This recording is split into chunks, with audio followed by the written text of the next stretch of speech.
Yo, yo, yo, yo, yo, what's going on, everybody? It is Knucklehead Comics in the building. We got Lay, we got Cap, we got Shazam, we got Miss Marvel, we got everybody in the fucking building tonight. We came back with a banger. What up, Bigfoot? What up, Kenny? What's going on? How y'all doing? How you doing, Lay and Cap? Chill. Glad to be ready back. to get back at it. Word. Yo, Shit, Big yo. Food. What happened? Say what's up to Big Food. Oh, okay. All right. You ain't gotta yell at me, Lay. We've been off for a week. I see you got the energy and all that other shit. That's what's up. Do this. But yeah, man, yo, first episode of Miss Marvel. What did you guys think of it? We go straight into this motherfucker. It's like I was pleasantly surprised at the girl that they picked. I forget her name. I'm sorry, it escapes me. A lot of charisma. She has that literally that, like, how do I say it? Like what Tom Holland has, but Yes. she has it, I think, more than he does. You know what I mean? Like she's both charismatic and inviting, and I really like that about her. You know what I mean? Like if you want to build a future star, she's a great launching point off her. You know what I mean? And I don't like that team thing, like my brother Cabs does, like that whole team drama thing. But I'm not gonna lie to you, I wasn't upset at it. You know what I mean? It was really the dynamic with her family and her friends that I was really enjoying. Yeah. I'm not gonna lie, the father and the mother, I was like, yo, I connected with them. The pops, when he came in as the Hulk, I was like, yo, this dude is a genius. Yeah. It's funny because in the comics it's the other way. The father's more strict and the mom is not. So they flipped it for the show in the sense that the mother's like really, and the father's like, listen, hey, you know what I'm saying? Like, don't do stuff, but go ahead. No, yeah. I love the fact that her religion is just part of the show. It's not a focal point to an extent of it's being forced on people. You know what I mean? Like they're feeding it to you. They're just like, yo, listen, it's part of life. It's kind of explained, but it's not. You know what I mean? Yeah. No, yeah, So, I definitely. It's exactly like with Matt Murdock in the sense of it's really a big part of it, but it's not a big part of him for the first season. It's really when it comes to season 3 that shit is, he's living in the church for the most part. So, you know what I mean? Yep. No, I hear you. Kat, what'd you think of the first episode of Miss Marvel? I'm not gonna lie, going into it, I thought, all right, this was the Marvel show that's not for us. It's for the kids, for the teens. This one we could probably skip because whatever. No, it's good. It's good. Don't get me wrong. It is for the kids and it is for teens and all that shit, but it's still good. I have two gripes. One, not real gripes, but one, I'm still a little iffy on her power set. But the fact that the mom hinted that she knew what that bracelet was is giving me hope that they can do something interesting with this. So I'm going to hold out on it. Mm-hmm. Plus, I heard an interview with the guys who directed the first episode. They also directed the last episode. And they said that this is only getting started. It's not a complete picture yet. So I'll see what's going on there. My other gripe is this man showed up dressed as the Hulk with your own like cultural shit. That was awesome. How would that be embarrassing? Yeah, that was kind of dope. Yo, if I turn around and think, yo, we're going to Comic-Con and I show up in costume and my kid says anything, told they live with you from now on. I disown them. Nah, yeah. I hear you. Yeah. My camera phone. Oh, but I thought it was really good. Yeah. I can't wait to see what happens next, where they go from here. Like it's quickly, like in one episode, I really like it more than WandaVision. So yeah, it's funny because I've seen several countdowns, right, where the number one show is WandaVision. I'm like, all right, whatever. Swear to God, I'm like, all right, you know what I'm saying? Yeah. Obviously, I missed the boat with WandaVision. But the funny thing is, I missed on a show that was about pretty much going through a bunch of shows that I've seen growing up my whole life, sitcoms. But I missed the boat. And I know the characters. So I was like, I don't know. I tell you right now, WandaVision is the most emotionally latent show. Yeah. So if you're going based off of pure, like, you get the feels, then yeah, I would say that would be the number one show. Well, I got the feels way more from Captain Winter, the sense of the other Captain America, and not the asshole. But, not understanding Sam's point. Bucky. I've always been a huge Bucky fan, so that's my thing. It's like you're free, and he goes to do what? I don't know what I'm gonna do. You know what I'm saying? Go live, douche. You just live your life, you idiot. And then, of course. Yeah. I hear you.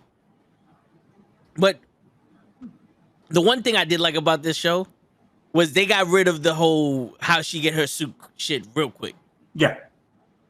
They were like, yo, she's trying to be Captain Marvel. Captain Marvel. And she made her suit to look like her. And fucking... and the kid did it legit. Like, they had a leather jacket and they colored it, all the other shit that looked legit. The helmet looked fake. But, I mean, that's the best you got. You're not going to find a fucking leather helmet unless you go to, like, a sex store or some shit. You're not going to find a fucking seamstress. I don't know how Spider-Man still pulled that off to this day. I don't remember him knitting in the knitting class, some shit like that. That was a part of the spell. Pretty good, didn't he? Yeah, that was a part of the spell. He's like, everyone forgets, but I remember how to sew. I'm like a Sylvester Stallone. Fucking Demolition Man. Yeah. It's funny. I'm signing up the Demolition Man. I was into the song today. The song is horrible with Sting. The song is atrocious. But I was like, yo, I gotta buy this movie on Prime because the only place you're gonna have it. I gotta buy it and then watch it and realize that they upgraded Wesley Snipes. He's like superhuman. He's pretty much Captain America. And Stallone's like, I can fucking knit with my eyes closed. Yeah. He's 10 times stronger than he was before. He's a martial artist now. Yeah. Yo, not to get off too much of a subject, but in honor of Cabs, who I don't know if he's coming in later or whatever, but here's the random first question. What would you be mad at if you were on ice for 50 years and you were unfrozen? What bullshit skill can they download to you that you'd be fucking super pissed at? That's a good one.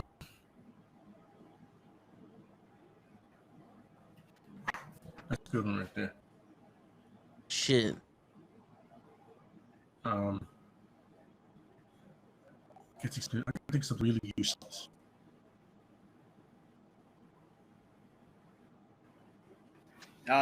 This is a stumper. Yeah. You know what it is? Because I thought too, but then I'm like, yo, that is a good skill. Like, you can pretty much clean anything at any time. But yo, at the end of the day, who wants to live in a filthy house? It's true. But it can turn into some OCD shit where I have to clean everything. So I'm like, gotta be careful about that. Yeah. That knitting one What up, is bro? good. The knitting one is good because I don't see myself knitting anything anytime soon. But he already has that one. Yeah, I got my answer. What's your answer? I'd be pissed if my enemy can do karate and shit, and the only thing they downloaded in me was I could hold my breath for longer than 45 seconds. Oh, Hey, you can swim on the water slightly better. Shit, that's good. That's good. That is irritating. I could fucking TikTok. That would be a skill that was like, I don't want to know how to TikTok. Yeah. Especially if I'm supposed to be a fucking superhero. I can memorize shitty songs. Yeah, right. Like all the good songs, for some reason, my brainwaves don't pick that up. But the shitty ones, I'm rocking them shit. I'm like, yo, I'm karaoke. Because people are like, yo, I don't want to hear that. I go, yo, it's all I remember. I'm sorry, guys. Yo, this is what they do. My man lay walking down the street. Don't you want me, baby? No. Don't you want me? You know, the funny thing is, to somebody that song is great, but to me, I'm gonna be on some. No, Yo, I can just see it now. They give me that power, and we're at a bar, and I'm like, yo, there's a cute girl over there. I'm like, yo, go talk to her. I'm like, all right. And I just walk up and be like, hey, I just met you. This is crazy. So here's my number. Call me. I'm over here singing, "Let's Go Barbie." I'm like, oh my god, I know that song. The Barbie song. I'll tell you, we ever go to the bar and lay hits on a woman, I swear to God, all I'm gonna hear is, "I'm too sexy for my shirt. You know what's Too funny? sexy for my shirt." I'm gonna be completely transparent with you guys. I have that song on my thing. That's a guilty pleasure. Yo, it is. It's to me, two things. One, it's absolutely ridiculous. Two, it's an episode of Men with Children, which when they go to London, which I fucking love Men with Children, and I love the fact that a dude that he thinks he's so hot, but he's really not. You know what I mean? Yeah. It's hilarious, man. It's hilarious. Yo, I forget who fucking sings it, but my guilty pleasure song is Swagger Jacker. Swagger. That's a good one, It's by I forget her name because I only listened to that a few times, but she's off like the British X Factor, like one of their singing shows. Okay. Well, that's not even my guilty pleasure song. It's just one of those, like, it comes up like on my playlist, and I'll be like, I don't stop it. Mr. Fab. I don't stop the song. I just be like, eh. You know what I'm saying? You know how you get out the gym and you're trying to cool down? Yeah. You know, from being hyped? That's one of those that I'll be like, automatically, I'm like, I can't take anything seriously. Yo, my guilty song is the "Shut Up and Dance with Me." This woman is my. Yo, I would drive home with my pops every day from work, and I would listen to the radio. That song would be on, and then when it finished, I would look for other stations that played it because I know they had the same 5 fucking songs on every radio station. Yeah, I think one of mine is it's the song is with it's called Benny and Jill, I believe. Johnny Depp is in it, and it's "I Would Walk 500 Miles." That's I don't know the I think the two guys' name are the Pretenders. It's twin brothers. I will walk 500 miles. The way I walk, I think is completely relatable. It's completely relatable. You know what I mean? But yeah. Like I said, Miss Marvel. So far, I'm not gonna lie to you. I didn't think I was gonna like it. I kind of went into it like I did with Hawkeye, but that first episode, I was like, you know what I'm saying? And like I said, I'll put Hawkeye up against anything right now on TV because one is Christmas. Who doesn't like Christmas? And if you don't, you know what you can do. Go fuck yourself. Yeah. You don't like Christmas? You don't like Christmas at all? He's a liar. No. The vibe with the family. Oh no, I'm a liar. That Christmas completely misses the point of the fucking holiday we're trying to celebrate. Oh no, yeah. Am I an extravagant gift wanter? Nah. Do I ask for anything? Nah. Do I put up Christmas lights? Do I listen to Christmas? I don't listen to that shit. You watch Die some Hard? Christmas, man. Halloween's my fucking holiday. Well, it's funny. It's same here. Well, Thanksgiving and Halloween. I gotta eat just to eat. Yeah, But nobody can disagree with that. If you're a guy or any kind of person, do you watch Die Hard? Yeah, I watched Die Hard. Oh, there we go. So I mean, there has to be something there. Give me something to fall like that. Yeah, man. Yeah. Shit. But yeah, man. And then Hawkeye. We forget how interesting Hawkeye really is. Like when you read the comics, you forget how, and they did it, man. And then Moon Knight, of course. I mean, Moon Knight. It's funny how we had so little Moon Knight, and yet everybody was still like, yes. Because the character they got to play him was phenomenal. Yeah. Oscar Isaac is, and then give Ethan Hawke all the credit in the world because he's a great foil. You know what I mean? And the funny thing is, I don't think Ethan Hawke was a bad guy more than a protagonist. You know what I mean? He wasn't a bad guy. You know what I mean? Yeah. I didn't see it that way. It's like I tell people when Man of Steel, General Zod wasn't a villain. General Zod is programmed to do one thing. New Save world his people. assimilated to bring a new planet. That's not a bad guy. He's just doing his job. It's like, you know what I'm saying? It's like Batman fucking up a guard. You're an asshole. That dude's trying to feed his family, son. He got nothing to do with you. Yeah. Yeah. Yeah, but yeah, it makes its own perspective because the people of fucking Krypton were like, yo, no, we need to live and let our people go. And people of Earth are like, no, we inhabitate this planet. So it's like, you know, he's good to somebody, but he's bad to others. What's up, bro? Yeah. What's up, man? I just realized also what's up, man. Yeah. So yeah, I mean, you know, nice show. What do you guys think? That little when she fell backwards after getting covered in that hard light. What do you think that little realm was? I thought those were zombies. I honestly, real quick, I was thinking those are like, remember in Shang-Chi when they were talking about what's on the other side of that wall? Yeah. I thought that's in my head. I was thinking that's what's on the other side of that wall, something like that. And you know how she pulls her powers from other dimensions to herself, like for other forms of herself. Like maybe it's kind of like when Nightcrawler teleports. He teleports to that one dark dimension. Yeah. That kind of deal. Like it kind of leaked out a little bit. You know what I mean? Yo, that's what I was thinking. I had two minds. One, like you said, Lay, they actually do some weird like Terrigen Mist type shit, and those are all just her, into which she can embiggen and grow and all that shit. Mm-hmm. And or two, I'm thinking that this bracelet has something to do with her family lineage. Her grandmother was a hero or something, and much like the Panthers. Oh yes, those are everybody in their family like who is boss and everybody with the herb that the only ones that can eat it. Yeah, like this is everybody who in her family line. Yeah, sitting there in this room. Yeah. I hope it's either one of those and it's not something ridiculous like they just threw it in there. And but you know the great thing about these Marvel shows is they haven't really done anything where it doesn't link to something that makes sense yet. None of them have done that yet. You know what I mean? Which I'm happy about. You know what I'm saying? Hey, what's going on? Again, that's a long comic, but I do like Fat Albert. I didn't like the movie, but I loved the cartoon when I was younger. I like the chicks in the movie though. Yeah, and I just aged the shit out of myself again. No, The I songs hate you. weren't bad enough. The cartoon. Yeah. But I can't wait for the next episode. Have you guys watched one? Yes. I want to kind of shine a light on that because the last episode people were like, I was like, yo, I'm not gonna lie to you. Do me a favor. You guys are asking for Obi-Wan, right? Shut the fuck up and enjoy it.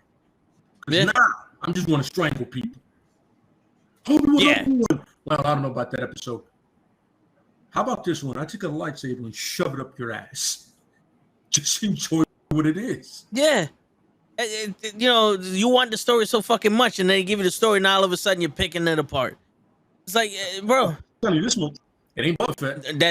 That is true. And you know, not for nothing, it's to me, the last episode, it reminded me of the game. Because the game is supposed to be canon. And at some point you have Vader chasing you. So why can't this be right around the time where you infiltrate the fucking layer with Vader? Because you have to get in there somehow. You know what I'm saying? Sure. You got to get in there somehow, and maybe they kidnapped the other fucking chick. I don't know, but you see a lot of the game in this episode. Well, I got to give him props because if you watch the cartoon, that Inquisitor base is literally ripped from the cartoons. The way it looks and everything, I was like, all right, my bad, guys. All right. Yeah. Somebody there was like a little detail there. Dave Filoni was like, we're not fucking this up. All right, we've been like 2 for 2. Boba Fett was a problem, but we're good right now. Just keep it going. Word. Yeah. But this is probably gonna be opposite day then, because I'm 50-50 on this show. Okay. Episode 1, great. 2, 3, awesome. 4, there's little idiosyncrasies that I can't get past. And bless you. Yeah, bless you. I'm somebody. Yes, I look for the story. I like to see the story play out. But I'm also the type of person who's like, nah, You told me 40 years ago this happened. That don't go through to there. It doesn't. And it doesn't. And you can't tell me. My thing is Star Wars. This is why I don't see why people. So I'm kind of a little bit like Lay here because the sequel trilogy. I said from the beginning, they should have had one person do the whole thing. But Absolutely. Star Wars has always been, let's make a movie, let's make a second one. But you said this, fuck. Let's just say this now. Let's make a third one. But we already said this. Fuck. Let's just say this now. Hey, let's do prequels. Okay, we're gonna go off of this? Nah, I got something new to. It's never been a fucking through line, a shit. Absolutely. And Absolutely. that's the one thing that pisses me off about it. Because up until this point, one dude did it. One dude had it. Yep. And it never lined up. And if we're gonna continue not lining it up, then I don't try to get me to care about the overall arcing story. I'll just stick with grasping on the characters that I like. Yeah. I can see that. Yeah. Well, because think of it this way. Think of in the MCU, you saw Captain America in his 3 movies. Yes, sir. And then in the Avengers, he curses, he's a dick. Him and Bucky are brothers in the Avengers. But then you go back to the movies, he's nice, they're not brothers. They just it doesn't correlate with what you showing on one side. Yeah. On the other. And especially since we get to A New Hope. We already know that in the first 3, Vader seemingly doesn't give a shit that he has a daughter. Because she's standing right in front of him and he never says shit about it. But now you mean to tell me that they had Leia, they tortured Leia, and Vader was like, nah, let's grow up. Let her grow up in the thing. And then 20 years from now, I'm going to look at him like, you're a fucking traitor now. Like, I mean, it's not, if it was small things, okay, that's a pretty big fucking thing for you to all of a sudden turn around and go, oh no, this just keeps happening to Leia. She keeps getting kidnapped and tortured, and the Empire never knew that she was fucking a rebel. Like that's dumb. Well, in a lot of stuff they make all it's like pro wrestling. They make the good or the bad look dumb in some ways. You're just like, who's booking this? No, yeah. But not for nothing, this could have happened, and Vader is just like, this little girl is insignificant. I don't give a shit about no one but Obi-Wan. And the Inquisitor's like, well, if I get Obi-Wan through this girl, I can become the head Inquisitor. And all the whole time, Vader doesn't give a shit. But the funny, she uses the Force. So like, when you was talking to the asshole cousin of hers, like that's the Force. No, yeah, he was using it. Yeah. I don't know how you were not detecting that. Yeah, I get it. Like she was using it. I was like, so nobody, not even Obi-Wan's been out of practice for a minute. But like nobody else, not even the Inquisitor was feeling it. Awesome. But see, here's the thing. That's why it irks me so much. Because what are the Inquisitors trying to do? Get rid of all Force-sensitive children. She fucking blocked you from using your Force. You can't do that if you don't have the Force. Yeah. So you told Vader, hey, so why would you not tell Vader, hey, I have a Force-sensitive young girl who's the daughter of fucking Organa? And then then again, if you line it up, Vader, who's supposed to be the baddest man in the fucking planet or the universe, doesn't recognize her, doesn't feel the Force, because he literally fucking interrogates her. Same shit. He couldn't get through. They put in another thing. She blocked it again. Like, this keeps happening, and no one knows. That's the appearance it gives off. Hey, but she might be so strong in the Force that she can erase your memory of her using it. Well, she might as well. If that's true, then George Lucas wrote the movies about the wrong one. No, well, people Because people are saying that there's evidence that Leia was stronger than Luke in the Force, and she Yeah. just didn't want to be a Jedi. well, you know why there's evidence of that? Because for some reason, somebody thought it would be a good idea to wait until Mandalorian season 2 to finally have Luke Skywalker kick the shit out of motherfuckers. Like, That's The true. Luke we've all been waiting for. yo, I mean, I saw it, this is my whole life. in episode 3, so didn't you turn around and go, "Oh, now I see why Vader's a bad dude"? When he was force choking and killing motherfuckers. Yeah, Oh, yeah. yeah. And why do you say that now? It's because what has been presented in front of us has not been that. Well, We had to infer. the thing with Star Wars is every single character, it's like you have to make the assumption. They tell you this guy is the baddest, and you have to just believe him. Like Yoda, we didn't know Yoda was as bad as he was until fucking episode 3 or 2 when he fought Attack of the Clones. Yeah, when he fought Dooku. Count Dooku and all that. It's like we didn't know that, and apparently you can't know anything about Yoda until you actually do the research and look him up and shit. But that's why I was a big fan of The Mandalorian, because from the first episode you realize that's a bad man. Yeah, like that's a period. Like, yo, you can come in. I could bring you in warm or cold. It's on you, son. Mm-hmm. I do nothing. I'm cool with it either way. In the same vein, that's why the animated series are so effective. Yeah, They're long form storytelling. We get to grow. We get to see them. We get to see. There's an episode where Obi-Wan is helping out. I forget her name, but she's the Queen of Mandalore, and her right hand man turns on her. Yeah, and he literally looks at Obi-Wan and is like, "Ha, you can't do nothing to me because she's here."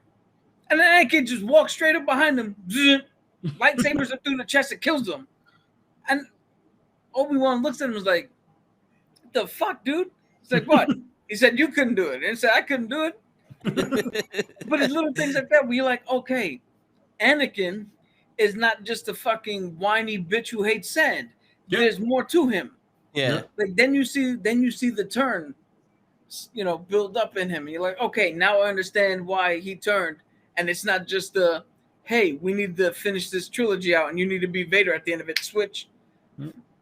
Like I would love to see the Bad Batch in live action, because they're interesting to me, their story, because it has nothing to do with any of the Lukes, any of the Skywalkers. Yeah. It's literally just a bunch of defective individuals and a little kid. And I think that's entertaining as shit, because she's also one of them. You know what I mean? No, yeah, definitely. You know, the one drawback about Star Wars is that unless you know the lore, all the other Jedi are just like, who the fuck is this?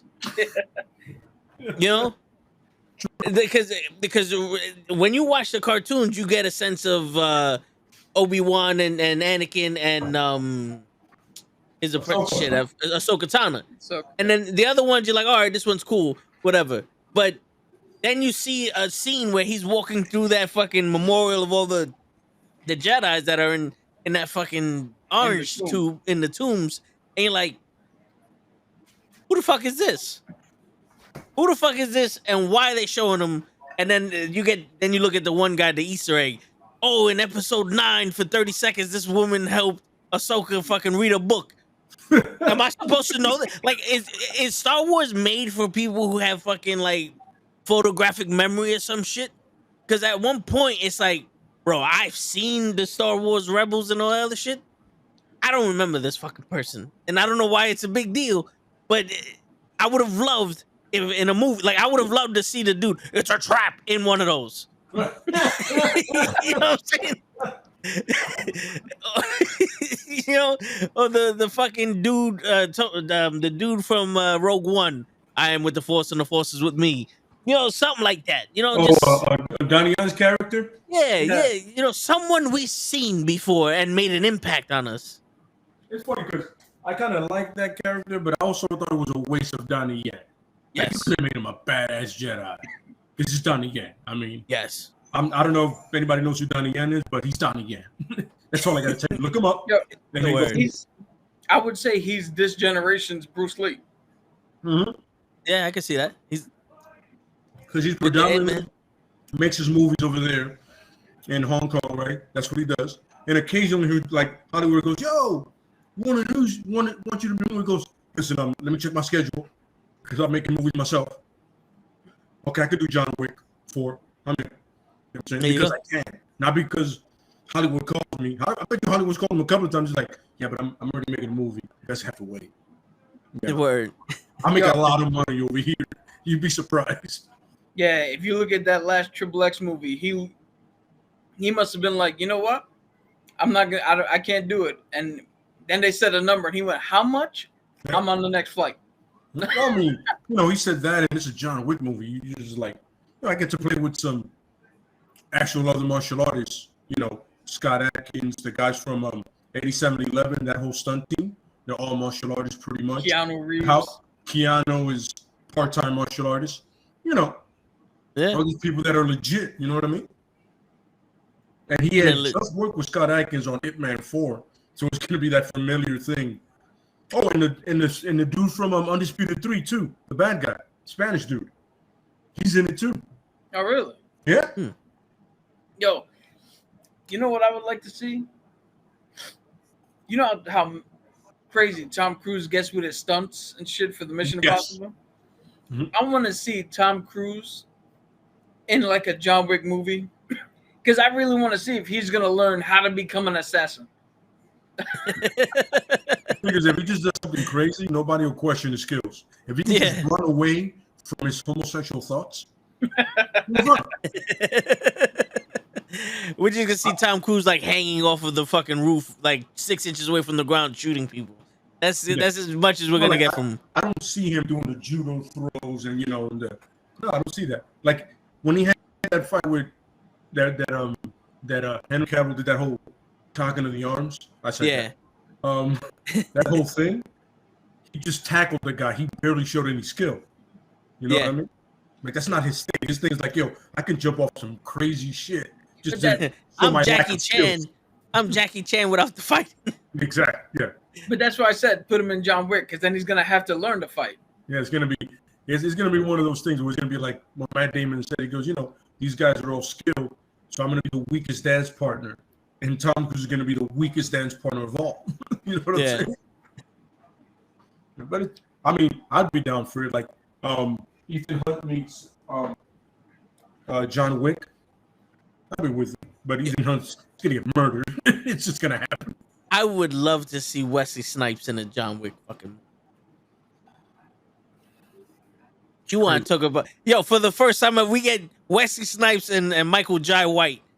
Throw them motherfuckers together in a movie with John Wick. You can't put Wesley Snipes in a John Wick film. He'll take over. Yeah, you know why? Because John Wick is cool because he doesn't say anything, and Wesley's cool is because he can say whatever the fuck he wants. Absolutely correct. He's got too much charisma. Yeah, but I think that dynamic would work. It would be interesting. I'm not gonna lie to you. I'd be a fan of wanting to see that. Yo, let's have Keanu Reeves and Wesley Snipes remake Tango and Cash. Ooh, I'm with that. I got no problem with that. You sign me up. Yo, if I had, I wish I was one of those people that was like had billions, and there was movies that I would make that I was like, yo, I've always wanted to see these two people work together. And if it bombs, hey, but if it doesn't, you're like, I knew that would work. Word. You know what I'm saying? I would be down for that. You know what I'm saying? Hell yeah. Because then you would need like Joe Pesci and Wesley Snipes in a movie together. I think that would just have them in a room talking to each other, like they're locked in a room just talking, trying to figure a way out, and they're just sitting there for like an hour and a half just talking to each other. I know you don't know this movie, but you want them to remake The Dinner? Oh, there you go. Shit, that'd be fucking hilarious. Well, you can't have Bernie Mac anymore, so I guess Wesley Snipes is our guy. Yeah. As long as nobody put Kevin Hart in there, I'm good. Yeah, I'm not a big fan of Kevin Hart. Well, I enjoy Kevin Hart. It's just I don't see him as the other guys we just mentioned. It's good doses, Yeah, sporadically. he plays the same character in every movie. Like somebody we're going to speak about pretty soon. Yeah, this is true. This is true. That's why they get along so well. Yeah. Speaking of The Rock, before we get to the Adam, the Black Adam, hey, you guys want to mention anything else about the Miss Marvel? Do you want to get into like what do you think this season's gonna be about, or you want to wait until episode 2 and Cabs comes in because Cabs wants to talk about Miss Marvel also. Let's wait because to be honest, any opinion or prediction I can formulate won't be of my own volition. I've seen too many other people make predictions, and I'm like, that makes more sense than what I can make out of it. Yeah, I couldn't formulate anything that would make sense both for whatever he wrote and whatever the comic book would have given him. Like I said, I've read her comics, so they could go a lot of ways, but I don't have like a set way I'm thinking about. No, yeah, I hear you. The only thing that I was thinking is that, like what Cap said earlier, that bracelet is handed down. Like there were other Miss Marvels, but maybe just in like Palestine because she's Palestinian or some shit. Pakistan. She's maybe there's other heroes just in Pakistan that just like it's been passed down from generation to generation, shit like that. That's the only thing I'm thinking of right now. But yeah, all right. So we'll wait for episode 2 and Cabs to come back next week. But there's 2 more episodes in Star Wars. I do have something that I think would be interesting. They had did this I haven't heard anybody talk about, but the mom kept saying how crazy the grandmother was, and how she had delusions of grandeur and she was pie in the sky and all that shit. All right, and I'm paraphrasing, but you know what I mean. Yeah. What if this bracelet, they tie it somehow into this Marvel version of the Terrigen Mist, right? And it is passed down. But her grandmother wasn't one of the people who can do it. And she wanted to be. Ooh. Oh, okay. And that's why the mom doesn't like this. Because her grandmother spent her whole life trying to be worthy of this thing, and it never worked for her. And she doesn't want her daughter to fall into that fate. Yeah. Okay. That's good. Yeah, that's a twist. That's a twist because that would show why the mother's so overprotective. Yes, exactly. And the father is like, no, she got to live her life and all the other shit. Yeah, the father's like, I've seen it drive that person, and then your mom is absolutely against it. I can't let that happen. What happened to your mom can't let it happen to you. So that's why he pushes back so much. Word, no, yeah. That's a good theory. And let's hope somebody catches that because they don't put shit out there like that for no reason. Yeah. Sure. And just remember, you heard it here first, like you always do. That's right. Yeah. All right. So there's 2 more episodes of Star Wars, Obi-Wan Kenobi, and what do you guys think something big's gonna happen? All right. I'm not gonna tell you guys what I heard because I'm hoping in the back of my mind that it's not true. And I know there's a big controversy with this character. And I'm just saying, I'm talking about the character, not the actress, not the person who plays her. Yeah. Just the character. We know all the Inquisitors don't live. They don't survive.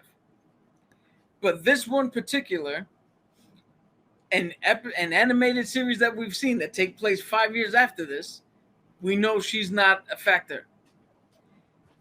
If she doesn't die, because if Vader doesn't get fed up and just gone, what are we doing? Now we're retroactively adding characters that have never been there. It's almost a problem with the Fantastic Four and the X-Men. It's like, how are you going to write this? What if they never showed up until like? All right, so what if at the end of this series, she, the Grand Inquisitor comes back and they send her on a mission to go after Sokatana, and Sokatana kills her, and she's the Inquisitor that she got the Kyber crystal from, and she purified it, and that's how she got the white blades. That'd be some weird. Oh no, because this takes place before the Mandalorian. I believe so. Yeah. All right. If that's the case, I can live with that. I can live with that. That'd be a good way to fit that in, you know, which she can be useful. Yeah. I'm sorry, they give off wrong. Nah. But is Ahsoka Tano the episode that show gonna be around this time or around Mandalorian time? Ahsoka Tano is gonna be, from what I heard, coming out of Star Wars Appreciation Day, or the celebration. It happens. It's essentially gonna be the next season of Star Wars Rebels. Okay. And Rebels takes place 5 years after, at least 5 years after this, because that's when the Inquisitor, the Grand Inquisitor, is supposed to die. Yeah. Okay. Oh, one last thing before you guys. I just got to get this out of my chest. For the love of God, Star Wars, stop showing me that these motherfuckers in the dark side are horrible fucking people who will kill younglings, who will chop off the hands of white bitches in Tatooine, who will fucking murder their own fucking parents, and then telling me, nah, they're good now. Fuck it. Light side of the Force. Stop that shit. That's not how this works, man. No, because if I understand it correctly, you have to, like, there's only but few people that went from the dark side to the light side. You know, like that switch like that. You know what I'm saying? And it takes a lot for you to. Darth Raven. And he would switch. Kylo Ren. And now I'm hearing rumors. Everybody's anticipating Reva to turn. No, but here's the thing, though. Kylo Ren and Anakin were never fully attached to the dark side. They used their anger from, like, they accepted the dark side, but they used their anger to use it. But Anakin was almost like he used it as desperation because, you know, he was trying to save Padme.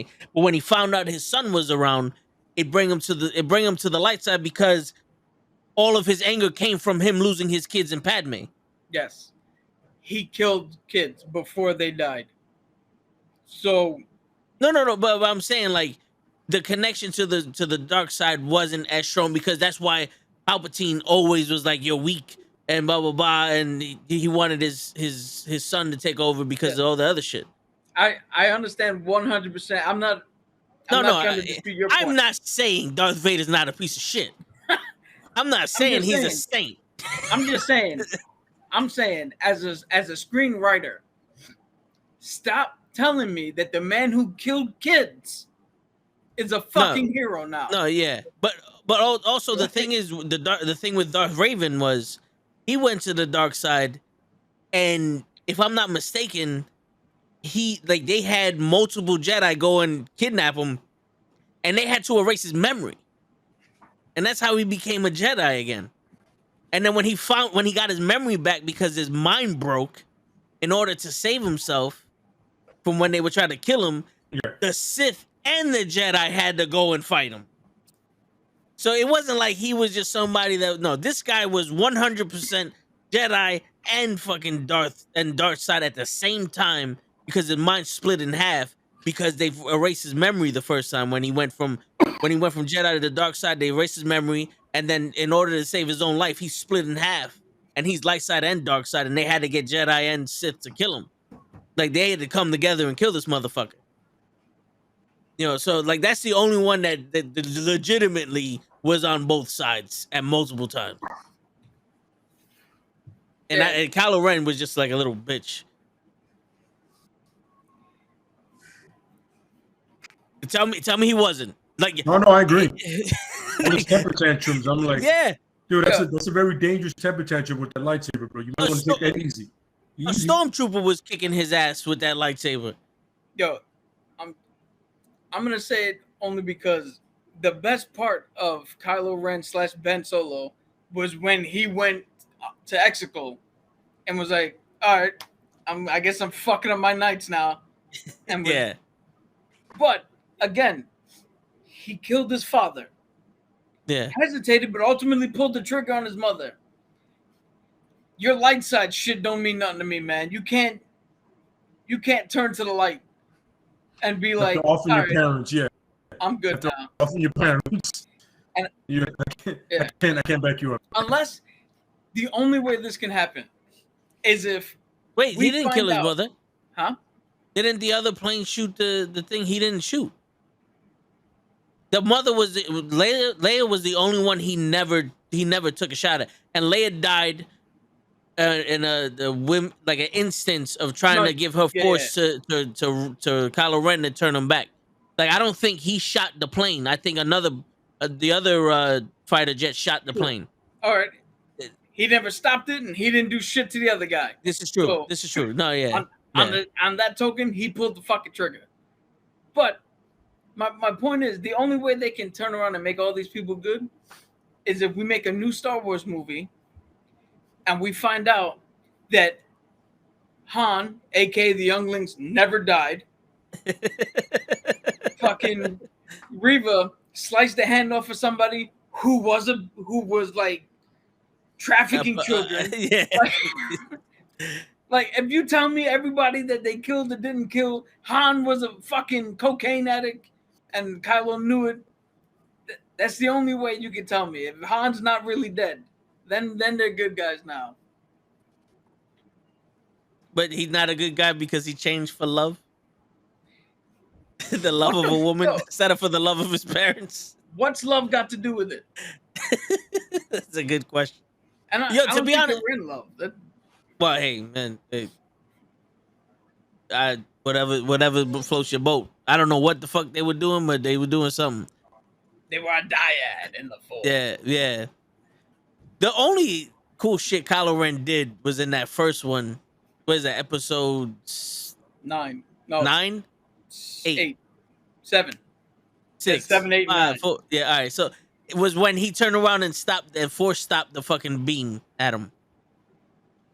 When he froze the beam in midair and then interrogated the dude and then the beam. Yeah. That was cool. Which, everything other than that is like nobody ever really does that. Yeah. Why wouldn't? One thing I never understood, and why I never understood this, but it's kind of why my lightsaber's green, and I like Qui-Gon Jinn, because the green saber means you're more Force sensitive, and you use the Force more. Why don't you use the fucking Force more? Like, in battle, Darth Maul should have never got close to you. Yeah. But, you know, I am a fan, though, so I'm fucking happy. Hey. Only a fan can truly rip apart the thing he loves. There's nothing to add. You're not on social media. Don't at me because I don't understand what the fuck you're gonna say if you're gonna retort that. You know what I'm saying? There was one guy I was at my job. We were talking about the Obi-Wan Kenobi show, and he just started talking, and he got it. I don't know what he was talking about, but he said something about midichlorians, and I just looked at him. I said, "Yo, bro, we officially went past my threshold of knowledge of Star Wars. I agree with you. Have a nice day." I don't know what to say now. I don't know what to say about this shit anymore. But, sir, you're gonna have to leave. Because I don't know how we got to midichlorians with Obi-Wan Kenobi. That was in episode 1. That was like 35 years ago. Like, let's get past the midichlorians. I get it. Let's get past it. Please, for the love of fucking God. So, Leia, I asked you, do you expect anything big to happen in the next 2 episodes of Obi-Wan? I'm hoping. I want to see another nice lightsaber battle like they had in that. I should get the fucking planet, but I want it to be just as epic. It's getting kind of hard because Darth Vader's mobility. It looks like it's really kind of limited. But I hope that while they train a training montage of his Force thing. And, it gets interesting. You know what I mean? Because they're both very powerful. They don't forget how powerful Obi is. You know, so because he's really skilled with the lightsaber. People forget. Oh yeah, Jedi Master. Yeah, and he learned from Qui-Gon, and Qui-Gon was one of the best to hold the lightsaber. Yeah. That's something else. He better show up. Qui-Gon? Yeah. You forget. Yoda sent him not only to watch over Luke, but to figure out how to fucking speak to Qui-Gon. This is true, yeah.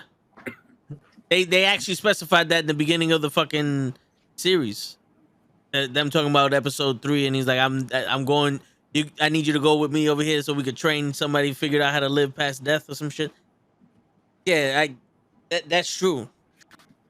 That's the problem I have with these 6-episode runs. It's like we need more than that. Because we didn't get any flashbacks, which I'm happy of, because we should all know Qui-Gon Jinn's fucking past with the 87 movies they did. But the Boba Fett fucking flashbacks, I can never forgive you for that. I don't give a fuck that before he was in a fuck. I want to know what happened between him and the snake in the sand snake and him running Tatooine. I don't give a shit about the sand people. We got past that already. Why are we looking back? Why are we looking back at this shit?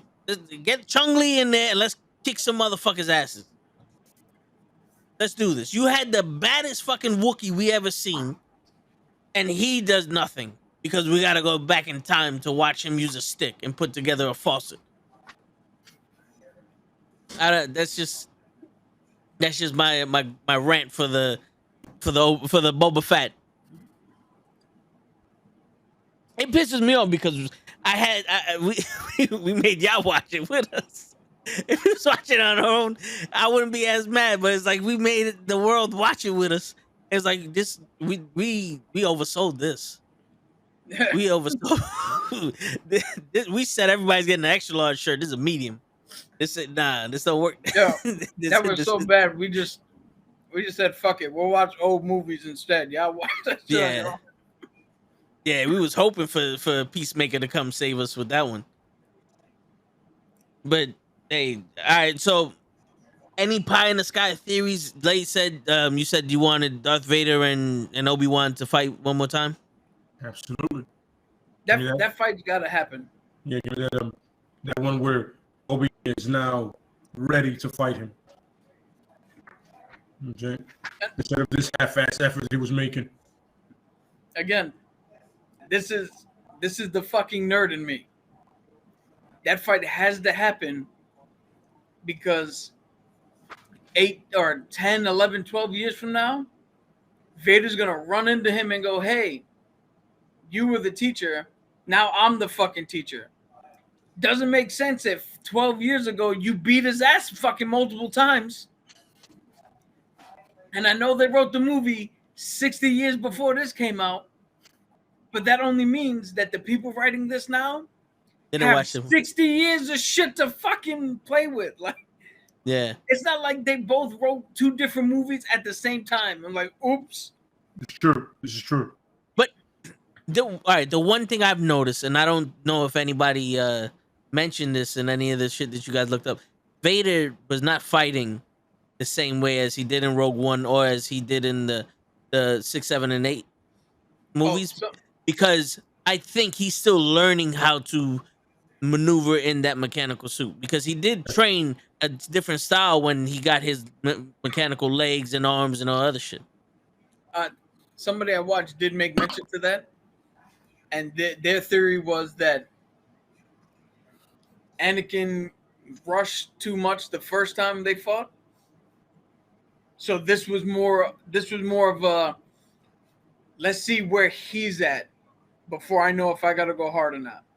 Yeah. Because it wouldn't make sense for me to think, oh, he's weak, I go hard, and he's baiting me into a mistake. Like we did the first time. Yeah. Yeah. He said, hey, I got you. Don't do it. Now I'm here. No legs, no arms. Because I'm an idiot. Yeah. And I'm on fire. Yeah. No, but yeah, they did mention the fact that he had to learn how to fight again in the mechanical suit, That going makes through all sense the 'cause torturing. you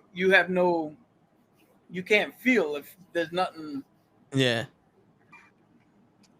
I do like how they're showing how strong he is in the force, though. When he picked the homegirl up and was choking her, and then stopped choking her, and she's still in the sky, I was like, "There you go." That's what I'm saying. Like he didn't drop her fully. He was like, "No, I still got you." He's having a full blown conversation with some. Yeah, All right, cool. I'll put you down. But he's but his hands are down. He's not doing this. He's just on some what? All yeah, right, cool. and I loved how he could force choke motherfuckers through the TV. It's like, yo, if Vader was a Apparently- WWE fan, you know how many motherfuckers would be choking on TV? Like the Miz would be on when my hands. That would be for the benefit of mankind. Anyway, What's going on, Flocka? apparently he can do shit like that from way more than deep. Have you ever seen the movie where he's on some? He's like, he's not even on the same space station as you, bro. Your word. That's how he rolls. Yeah, I'm sorry to keep ranting, but I gotta say this one last thing, because this is for specifically the screenwriters. You asked a grown woman to ask a 10-year-old child who she kidnapped from a planet she's never left. Tell me everything about this Underground Railroad. What? Where are they going? What information could she possibly have? You took her from the only planet she's ever known. And like they're gonna tell the 10-year-old the entire secret of the operation. And not just, hey, run here, he's gonna take you somewhere safe. Which what happened. The best she got is fucking the dude with the yellow line in his face help some people out. Yeah. Because that's all we heard. And that's purely for the screenwriter. Yeah. That makes no sense. True. It's like this is the first time. This is the first time you ever been to Jersey. Tell me everything about Jersey. It fucking stinks. I don't know. You drive into Jersey, you get kidnapped. What is the governor gonna do? I wish I would have never change? came. I You feel don't better about yourself. Word. The fucking Sopranos live somewhere around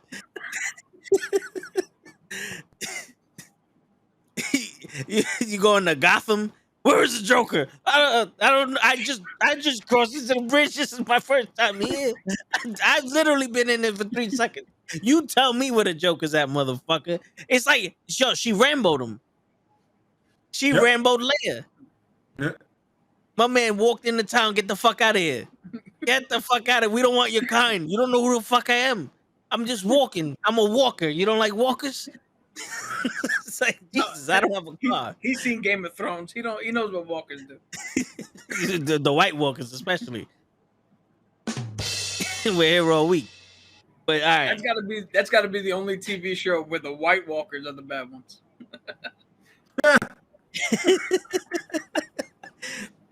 That is true. This is accurate. Word.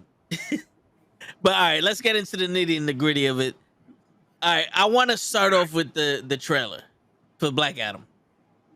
What did you guys think? Let's go through the trailer, because there's some parts in it that I don't know what the fuck they were trying to do, because it looked like they were showing Black Adam's past, and my man is on a floating fucking gurney with dudes with submachine guns and SWAT gear, and I'm like, is this supposed to be the past? Because I don't remember like fucking the Egyptians having FBI, SWAT, CIA, and fucking alien technology hovering shit back in the fucking like 200s. No, You know, I don't remember the watched it. pyramids having, you know, FBI and SWAT around it, you know, healing motherfuckers. Like, what happened there? I watched it again.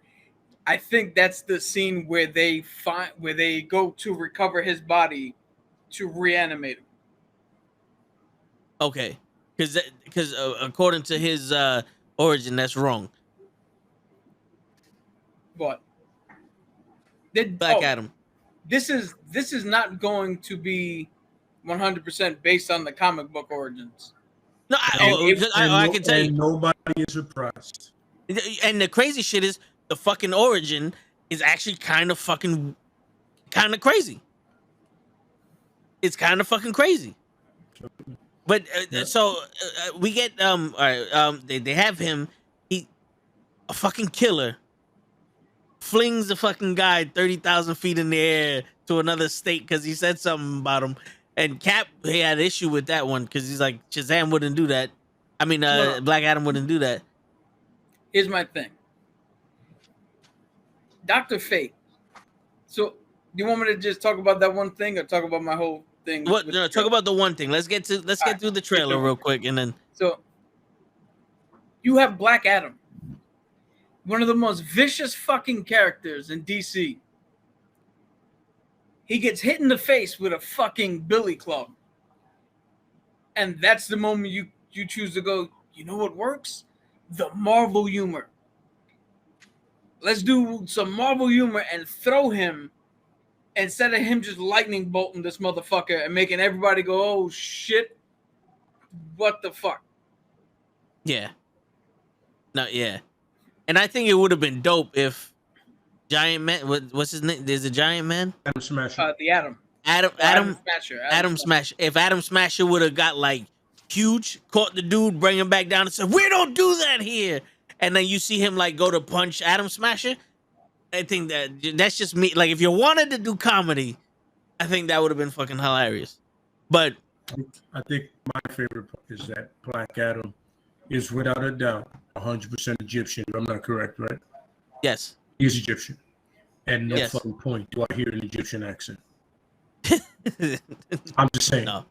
Look, Yeah. in every iteration where he is at any point, cartoon or whatever, that accent is fact. It is present. Because he is what? Egyptian. And a lot of the stuff, a lot of the animations, the guy from The Mummy is the guy that does his voice. Not The Mummy, the other guy. Imhotep. No, not Imhotep. No, the head of the security dude. The guy that's head of making sure that nobody goes into the tombs. Okay. The male gigolo. Yeah, yeah. From Deuce Bigelow, him. Yeah. He's the one that usually voices him in everything. You know what I'm saying? So I'm like, that guy is an Egyptian. So I'm like, all right. Yo, the moment I knew, I was like, all right, let's see this trailer. That gentleman right there. Yes. That gentleman right there. Okay. So the moment I saw the trailer, I was like, I can't wait to hear this accent. They did what they did with Halle Berry with their very first movie. The accent sucks. Drop it. You suck at this. But they didn't even try. And I was like, and this is the kind of movie we're going to have. Once I saw it, I was like, it's all going downhill. Yeah. You know what I'm saying? If you're talking about this project you love and you wanted to do it for 10 years, you should have got a dialect coach somewhere, bro. Oh. Look, Ryan was trying to get Deadpool done for like 11 years. And when he got it done, he was Deadpool. Deadpool was Canadian. He got it done. It was R-rated. You know what I'm saying? The shit was in PG-13 and he was like, fuck, I'm screwed. Yo, no. I'm doing all kinds of wild shit in this movie.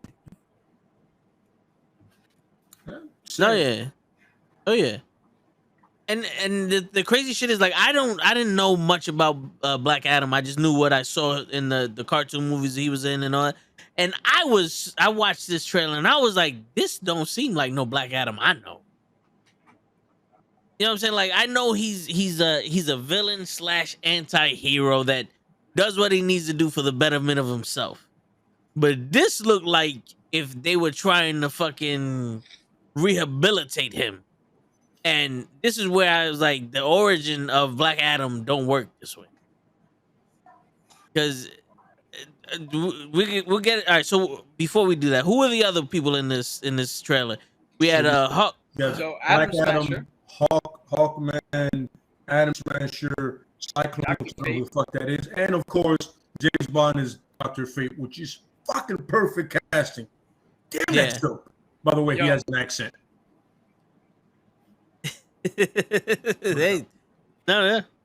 Yo, for anybody who wants to know, Dr. Fate is the Doctor Strange of DC. But a lot more powerful. Yeah. Yeah. He So, essentially wears a god armor on. Like that helmet is a god, essentially. Yo, Yeah, right. It speaks to him, right? The helmet. Yeah, Naboo, yeah. what they did was they said, "Hey, what if we took Doctor Strange and the Green Lanterns and merged it together, where this helmet is gonna look for whoever the fuck can wield it, whenever the last dude is done." Hey, that's how a legacy goes. Kent is usually Zatanna's father. Is one of those three that usually, because they're practitioners of magic, and because Kent is the one that found it. And but everybody else is because they're practitioners of magic, and you know what I mean? Yeah. Yeah. All right. So, real quick, before we get into the origin of Black Adam, for people who don't know Black Adam, and this is why I'm like, where is Shazam here? Because Shazam and Black Adam are basically the champions that, well, Captain Marvel and Black Adam are the champions that Shazam, the wizard, chose to defend them at some times. Well, the difference between the two of them is that Shazam, Captain Marvel has the power of the Greek gods, which the first letter of each one of their names he gets the power from spells out Shazam. Black Adam gets power from Egyptian gods that have the same letters as the first names and gives them similar powers, and that also spells out Shazam, and that's why they have the call out to Shazam to get the powers. They both do it. It's just Black Adam never turns it off. So, that was a little fun fact I've heard. I got the gods up if you want. I'm gonna butcher the shit out of these names. I also have a list of the god names, and I was like, "Oh shit." No, yeah, but trying to read them, I was like, "This is what show must feel like." yeah. So Captain Marvel, he gets the S is from Solomon, and he gets his wisdom from Solomon, and then he gets the H is the strength from Hercules, the A is the stamina of Atlas, the Z is the power of Zeus, where he's controlling lightning and all that. A is for courage of Achilles, and the M is for the speed of Mercury. These are like Greek mythology gods and warriors. He's the Justice League. Yes, pretty much. So if anybody, just to explain that a little bit, if anybody doesn't know, Mercury's or Hermes is the god of, he's the messenger of the gods. Yeah, he's a messenger fast. Yeah, he's the fastest god they have. Hercules, everybody knows Hercules. Solomon was the wisest king in Greece. Mm-hmm. Everybody used to bring their problems to him because he always found a fair and legit solution to almost every problem. That's why he's wisdom. And Achilles was one of the greatest. Achilles is one of the greatest warriors. Yeah, whole body dipped into the river Styx, except for his ankles where he was being held. Yeah, and that's what killed him, and that's why for us the Achilles tendon is named that. Yeah, and then missing somebody. Atlas. Atlas. Atlas was the one who had he held the world's problems on his back, on his own, and he burdened that entire weight of the world. Yeah, and that's why he has the stamina of Atlas. Absolutely. And so the Egyptian gods, forgive me for the mispronunciation. You have Shu, Shu, who grants him the incredible stamina and vulnerability. Then Huru, who grants him the unmatched super speed. Amon, who grants him tremendous physical strength. Zahathi, which is wisdom and knowledge. Who? Zahuti? Zahuti. Atone, whose gift is it gives him the power of lightning. And Manthu, which gives Black Adam his unshakable courage. And all those letters are the same as the other gods, and that's why you call out to Shazam. Now, I encourage everybody to look up the Egyptian gods also on their own, because I have a slightly different list, and that's because the writer who originally made Black Adam was a little bit wonky on the Egyptian gods he picked. Okay. Because he wasn't of Egyptian origin, as far as I'm aware. So, although it is accurate, there might be multiple Egyptian gods who do the same thing, and depending on Yeah. what list, Yeah. they switch out the names, but it's the same shit. So I don't know if this is the same origin you know, Lay, but the origin for Black Adam that I found was that there was a kid and his uncle, their the uncle's brother and mother-in-law, the kid's father and mother, were like tortured and killed by these people, and Shazam wanted to pick the kid as a champion to defend that area because it was being overrun. And the uncle was like, "We need to put these niggas to justice. We got to kill them." And the son's like, "No, the way that the God taught us to forgive, we can teach them to, to take all this hate out of their heart and all that." And that's why Shazam picked the kid. And when the kid said Shazam, right when he was saying that, the uncle grabbed his face and broke his neck and took the power of the Black Adam with the lightning for himself to rid That's the world. Yeah, to rid the world of all those people who rule because they were letting people like this go unjust. And that's why he wanted to kill Captain Marvel, because that's the only other person that can stop him from destroying all those people that are ruining the world or that are doing this unjust shit. That's got to be the New 52 origin. That is a New 52 origin. Because the origin I know vastly different than that. Yeah, that's the New 52 one. Okay, that's still I've heard that in multiple cases. So I was like, all right, maybe this is it. And the origin of him coming back to life was they found his tomb and they mistakenly said the word Shazam and the lightning hit him and he came back to life. That is again New 52 ish, because what I have is the original origin, which might line up a little bit better with probably what they're trying to do with the movie, I would say. Okay. So what's the origin you got? So I have like the legit in 1945. They were doing a new book. So in 1940s, Captain Marvel was the biggest selling character in comics. More than Superman, more than anything Timely Comics, which is Marvel, was ever doing, more than Cap. So they did a secondary book, and they needed a new villain.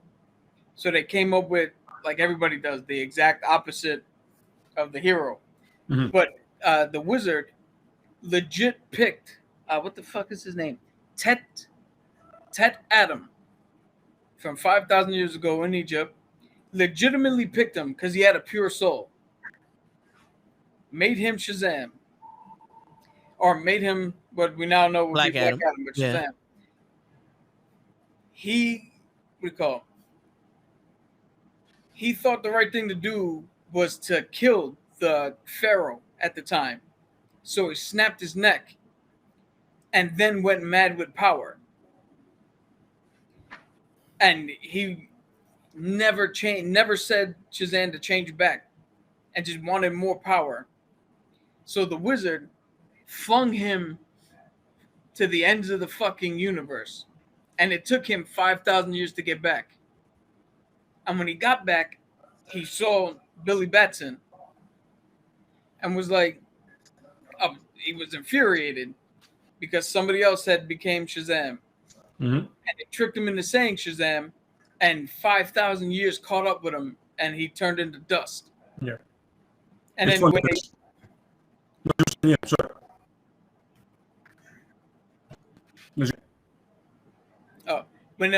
So in the original version, when they brought him back, they changed it up a little bit, and this archaeologist was with Billy Batson's family on a dig, and he found an amulet that turned him into Black Adam. And the architect, not the architect, the scientist, archaeologist, killed Billy Batson's family, thus setting off the rivalry between Black Adam and Shazam. And then this is the part that I like the best. Black Adam actually stood trial, a mythical trial, and won in an actual courtroom, and successfully defended himself in saying that Temet Adam is different. So the actual Egyptian guy is different from the archaeologist, and that it was the archaeologist who was in control of the body and doing all that thing, and that Adam was successfully able to dispel him from his mind, convinced a jury in 2 different trials that he was innocent. He actually started saving people. He joined the Justice Society of America. And anytime he went a little too far, did something bad, he blamed it on the other guy inside his head popping up every now and again. And that's the moonlight for you. Yeah, right. Then there's a little bit of dark period where in the early 2000s, Black Adam went fucking vicious. They just made him vicious, and he literally was killing people. And I don't know the the female member of the Teen Titans, but he punched a hole straight through her. And they were like, nah, this dude's a fucking bad guy. And that good call, guys. Good call. Yeah. Good call. That was the last thing they did before, or that's where he was in the DC universe before they did the whole New 52 thing. Okay. Yeah. So that's where the whole anti-hero, good guy, bad guy thing comes in, is he was able to convince 2 different juries that the Egyptian Temet was actually good, and that the other guy was fucking things up. Okay. And he legit did good work. He did work with the Justice Society, and he was a hero.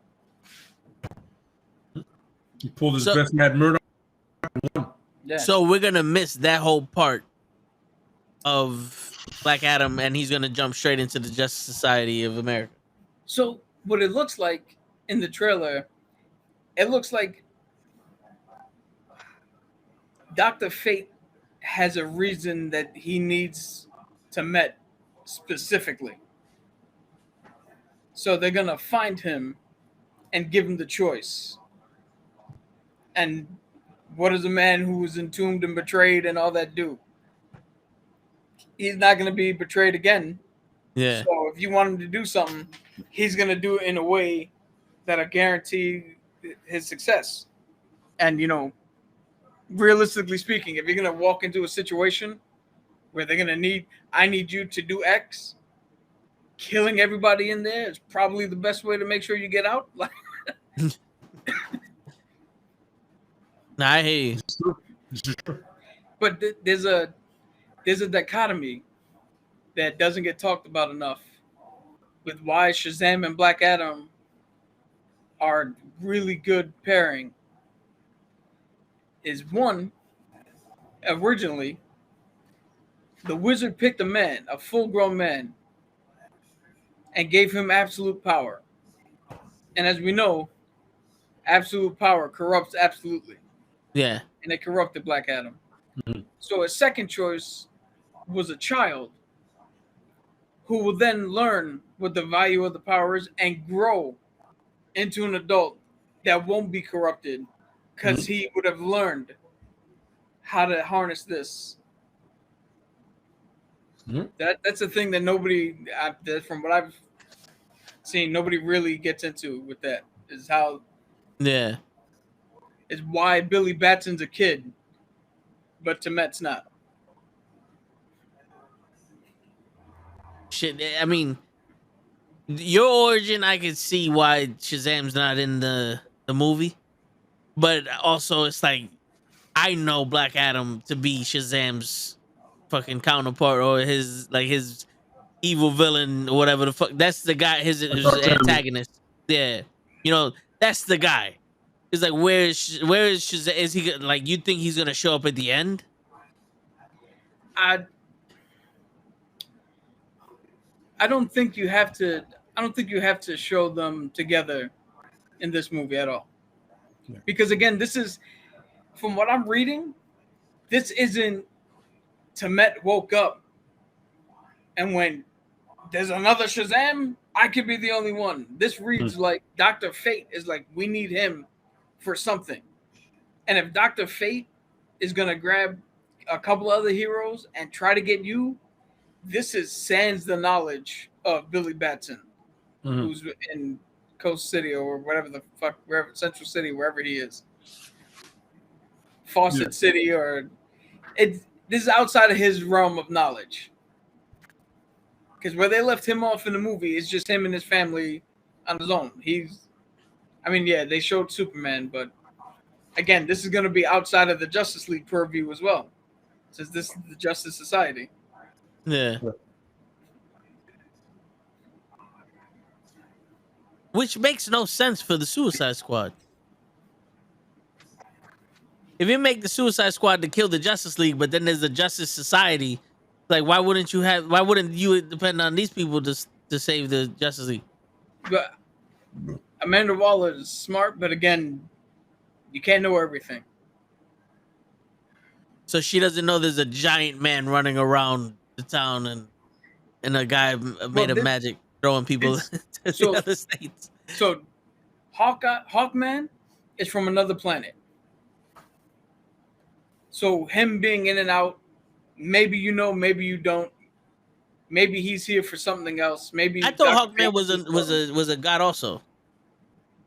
I don't know them to be gods. He's more like Hancock. You know that movie with Will Smith? They're more like that, where they're just like heroic super beings. I don't know if he's like an actual god. But so Hawkman, different planet. Maybe she knows, maybe she don't. Dr. Fate's magic. There's no way you know about him unless he wants you to. Atom Smasher, this could just be the first time he shows up. He hasn't shown up before. He's been kept in the wings training, or nobody knew about him until now. And I forgive me, I don't know who the other person is, the female. Cyclone. Yeah, I don't know who Cyclone. No idea who the fuck that is. I don't know if she's like Ratcatcher, made up for this movie, or if she's just one of the DC heroes I've never fucking heard of. But yeah, probably. I'm over here like Cyclone. Never heard of them. Yeah. Better. So, is this movie in continuity with the DCEU? A better question to ask is there a continuity in the DCEU? Yeah. I think at this point they're just making movies and just. We said it before. They're just throwing stuff on the wall to see what sticks. You know what I mean? I'm not gonna lie to you. This doesn't look like. I mean, people are gonna go watch it because they're Rock fans. You know what I mean? And it's a superhero movie, and some Black Adam fans are gonna get sucked into it. But I'm also like, I don't know, man. The trailer got me on some. Nah, I'm good. Yeah, there was some vibes. It's like I don't know, because you made the mention to, like, you see The Rock, you don't see Black Adam. Yeah. I mean, shit. You could have easily had even just important. I would have took that. If you would have what? It's like one feature of Black Adam. He has like almost 14 years. Yeah. I would have took that. Like, you know what? If you can't do the accent, at least give me that. No, I hear you. Yeah. Yo. And it's nitpicking, but it is a part of the character. It's one of like a feature of the character. Whatever. They could have done this thing where, see, this is. Maybe they didn't want to do this. Maybe it's too expensive. Maybe it didn't occur to them. But you could have done this thing where if The Rock can't do an accent, but you want to make it authentic, have The Rock say his lines, hire another dude with an accent to say his lines, overlay the two voices, and come up with a nice mix. Absolutely. Mm-hmm. Darth Vader, it's not James Earl Jones in the fucking suit. Yeah. Like the Mandalorian, it's not Pedro Pascal always in that suit. True. That's like 95% stuntman. Yeah. You hired The Rock to look like Black Adam. You can do some shit to make him then sound also like Black Adam. Because this is the funny thing.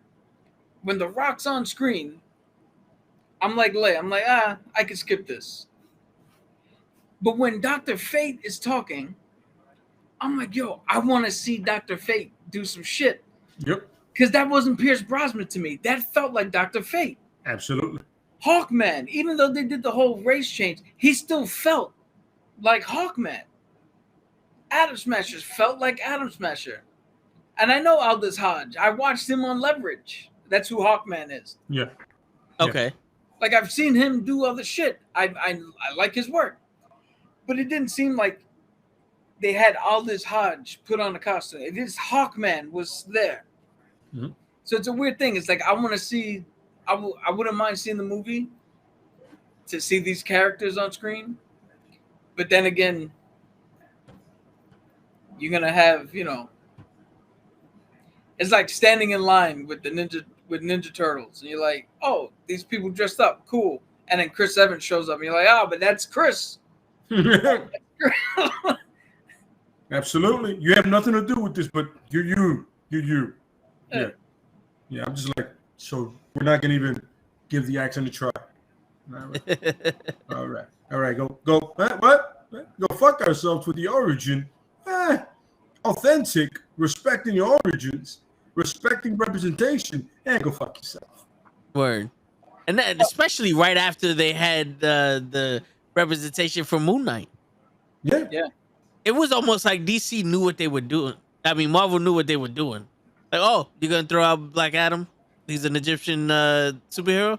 Well, here goes some Egyptian superheroes for you right before The Rock plays one. You know? Yo, it's just weird because The Rock calls himself an actor. Like, okay. Your charisma, though, is not what Black Adam, you don't need that for Black Adam.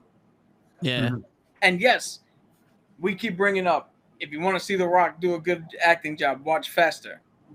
But what's the one thing he didn't do in Faster? Talk. He didn't speak. So it's a little bit of a misnomer to turn around and be like, oh no, The Rock can act. Watch this movie where he barely says anything. And then tell me he could play different characters. You know what it is? Because I think The Rock, it's like Zoolander, where The Rock's one emotion is stoic. Whereas like, be angry, I'm stoic. Be funny, I'm stoic.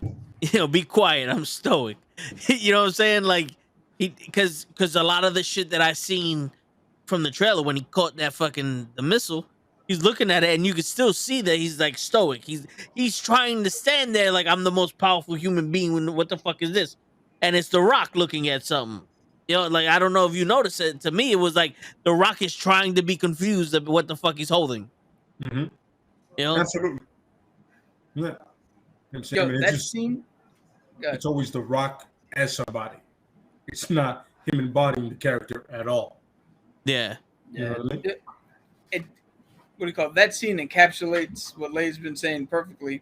Because right before he catches that missile, we have two Egyptian characters sitting there speaking, mm-hmm. and then we cut like it's weird.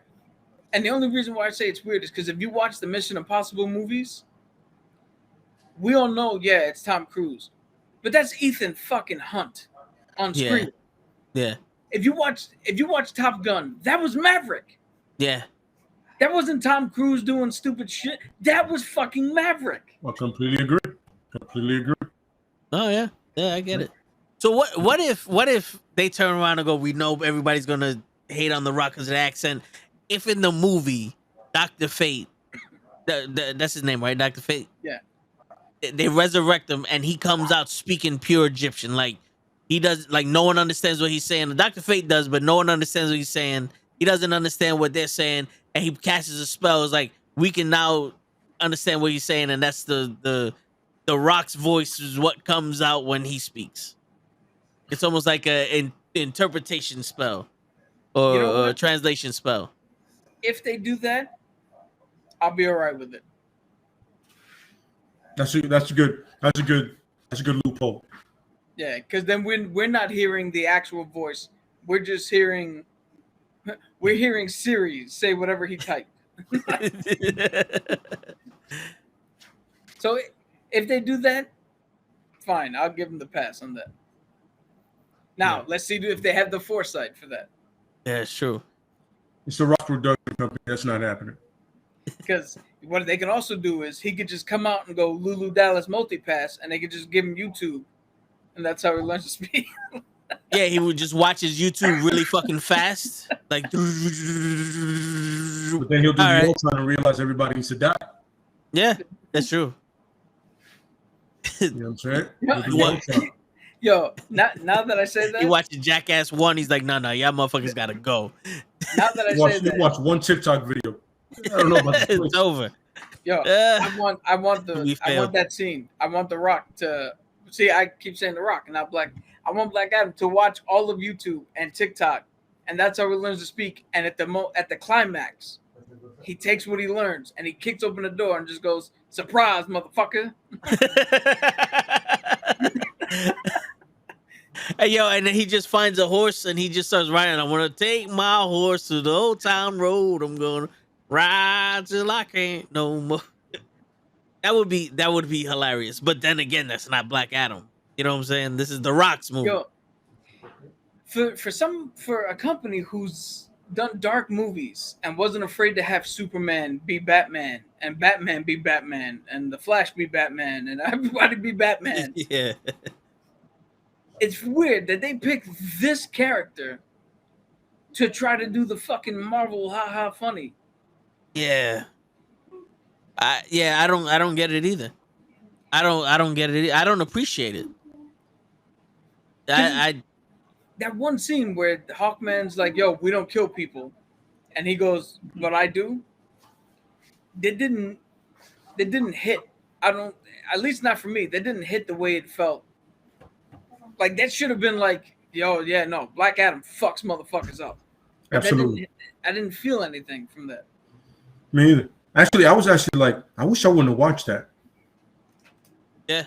You think maybe it was the words that he did? Because I think if The Rock would have been, when he goes, "We don't kill people," and The Rock would have been like, "You don't kill people," instead of but I do, because that "yeah, but I do" is kind of like a rockish line.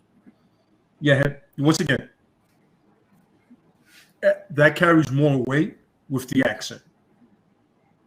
For some reason, when an Egyptian person speaks in English, but with their accent, it's more threatening. You know what I mean? You know what I'm saying? And especially somebody that's supposed to be that big, that powerful. You know what I mean? And essentially an Egyptian god telling you, "I'm gonna murder you." It's like, it's like like in Khonshu, when Khonshu's talking about, it's my fist of justice, my moon knight. That means something. Yeah. Khonshu is saying it. Khonshu has the accent. Khonshu's doing it. You know what I mean? Mm-hmm. Shit, Isaac Oscar was pulling off 3 accents at once. He did the British shit, which got annoying for a while. Then he did a little Italian thing, which we all heard. Yes. He said, "What are you doing here? You don't belong here." I'm like, wait, I know that. That's a Chicago accent. I know what he's doing there. I know who that is. You see the blood, right? You see the blood, right? And then he was just purely American. So you're like, you're getting that. And all I'm asking you to do is, if you love this character as much as you say you do, right? And you say you love this character, why are you not putting forth the effort for that? You know what I mean? Word. Only you love the character. Word. And speaking of show, you're worth $800 million. Show it to me. Yeah. And speaking of show, welcome to the show. What's going on?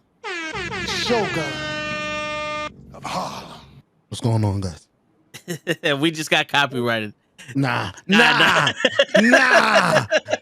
Yo, yesterday when Show made his entrance on the Raw Watch Along, 10 seconds of Happy Corbin's song got the whole thing demonetized. It's not even 10 seconds. It literally said from like 2 hours and 16 minutes and 44 seconds to 2 hours, 16 minutes and 55 seconds was Happy Corbin playing. 10 seconds, literally.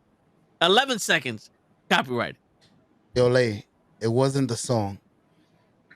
In my defense, it was a cash register sound. It was the beginning of Cappy Corbin's I song did with the Oh, yeah, not- 'cause it had the slot machine Yeah, sound. just the Yeah. slot machine. Yeah, okay. I thought I was gonna be able to get away with it, thinking it was a regular cash machine. But Yeah. they gonna realize it's my cash machine. Don't play me. They got The me. problem, Yeah. it's like if you playing the Shane McMahon thing, and you only play that like when it does the money sound. Same thing, the cash, like the register thing, right away. It's like the glass breaking with Stone Cold. Everybody knows that sound. That's crazy. Although you hear the rock drum, the doom doom doom. Ironically, the rock, or the Hogan guitar riff, or the Macho Man graduation song that everybody uses, but somehow you can demonetize because that shit gets played. That shit shouldn't get demonetized. That's a public domain song, Pomp and Circumstance. You know what I'm saying? But you know what I mean? It's one of those things where they know, especially in a wrestling show. You know what I mean? Yeah. Raw's on is the same time frame. You know what I mean? But the way I see it, I kind of, no lie to you, in a sense to me, like it don't make sense because you're putting the product out there more, and you're watching the product, speaking about their product, and putting the product there more. I'd be like, that's free advertisement. What the fuck are we doing? I would never do that. Like, it's free advertisement for me. Now, if you're using it in a sense of, you know what I mean, you're trying to sell something and using that to sell it for yourself, that's different. But I'm gonna say somebody hears that Happy Corbin song and they like it. They're gonna go download it. Some people are stupid like that. They'll download it on Apple. Idiots, or whatever. You know what I mean? Or somebody will like watch it, like, yo, actually, let me see what this Happy Corbin's about. That's another viewer. But that's just me. I don't know. I could be wrong. But good job, show. Word. Bro. Right. So you shave your beard and you lose all your senses. Good job. Listen, I do apologize. I try to keep it. That was 1 second. I counted it. Shogun of Harlem. 3 words. Let's see. That's when I went to the BK Comic Con and there was a dude dressed as Shogun really well, by the way. He killed it. There was somebody dressed as Shogun at the regular Comic Con. It was fucking awesome too. It's probably the same guy. Probably. Probably the same dude. Yeah. Converse and everything, bro. To go over what you just said, I know very well how much 1 second can disappoint people. Yeah. So.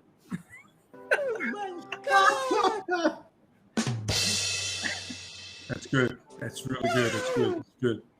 It's good.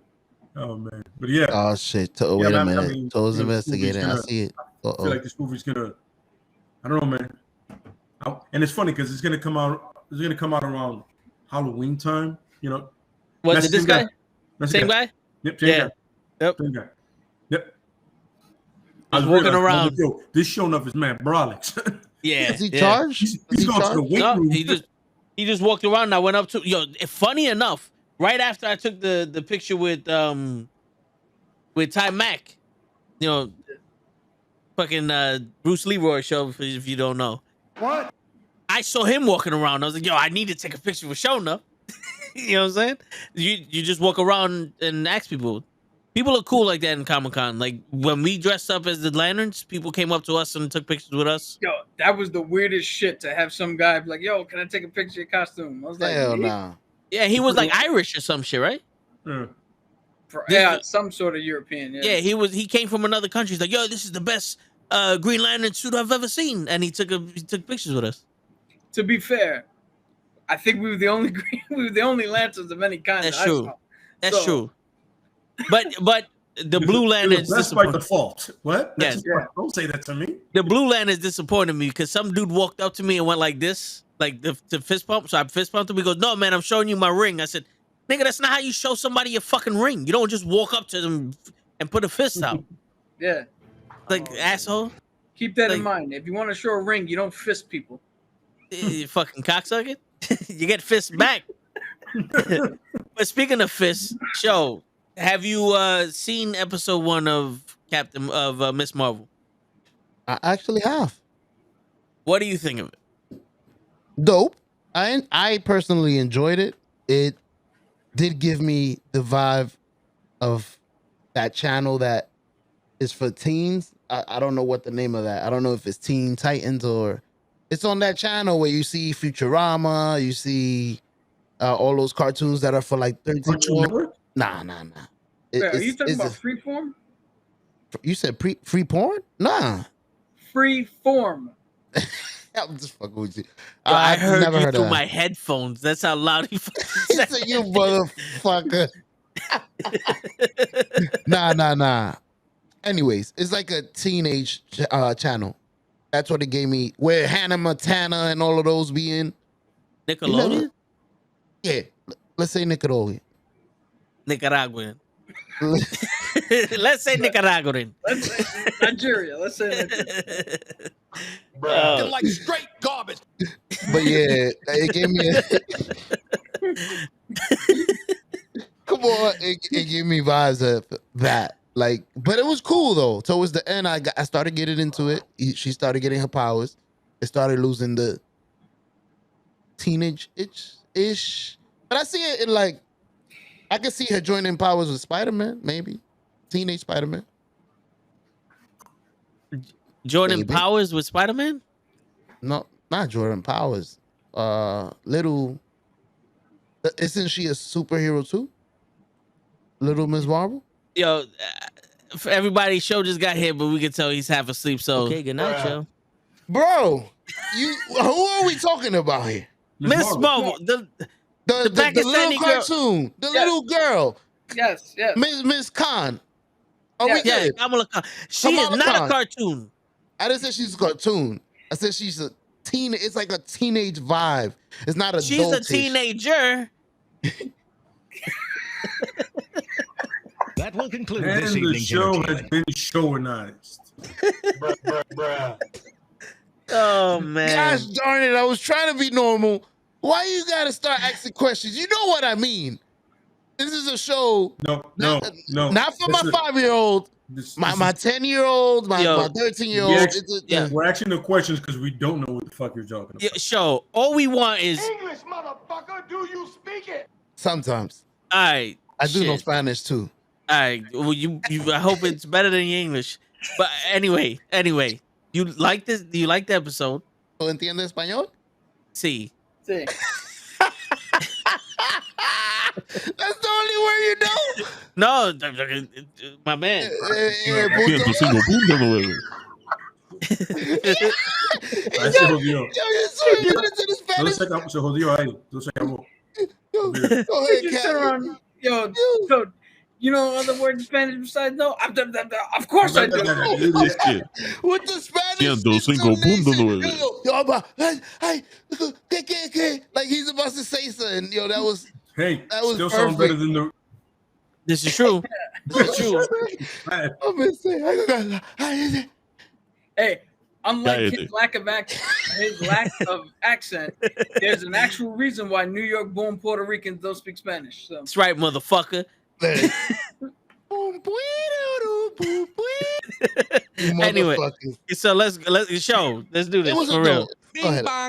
For real. It was a dope. I enjoyed it. The only thing I didn't like is I don't see.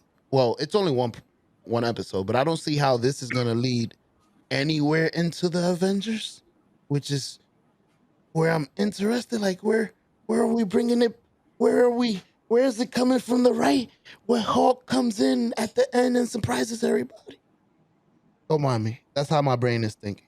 Like, how are they gonna involve this in everything?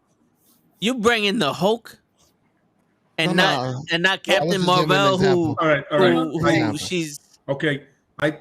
Bad example that he threw. He threw a bad. Didn't Hulk come out and somebody as Sure, I'm trying to help you. Go ahead. Let me help. My Bad apologies. character. Like this is character. Like these two are not going to interact anytime soon. But into the grand scheme of things, I get where he's coming from. Like from that first episode, he doesn't see how it leads to the grander scheme of the Marvel universe. Even though there's a Captain Marvel, there's Ms. Marvel. If you see the connection there, yeah. the fucking connection. Anyway, so Damn. you know what I mean? But after watching Moon Knight, you can completely get where he's coming from because Moon Knight doesn't connect to shit. It They doesn't mention need to. stuff, but he Yeah. doesn't connect to nobody. Moon Knight is like in his pocket world of fuck Marvel and all the other shit. Like, oh, you know about Bass and about this shit, but I'm here. Like, Yo. Mama's titties is in there. I'm a fucking box, you know. So I get where it's coming Word. from. Yeah. But Yeah. I think that's what Marvel has to start doing is just tell stories. Yeah. And then when the Avengers show up and this dude shows up, we know him.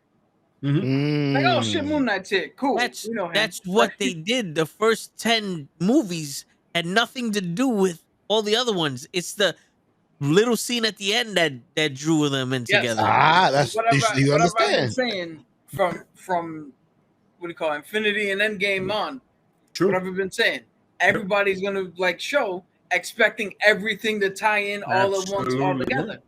Absolutely. And that's the thing is when the great thing about the show is when you have that longer format, you can build a character so well that that character doesn't have to fit in until that character has to fit in.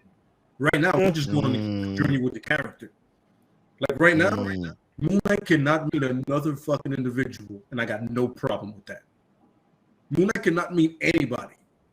And don't get me wrong, I would love the Midnight Suns, but I'm so interested in just seeing Jake now. And I just want to see Jake right. I want to see Jake interact with everybody else.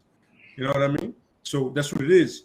You give me that one thing with the character. It could happen with Ms. Marvel. Even though, you know, they're going to connect her quickly because she's in the other movie.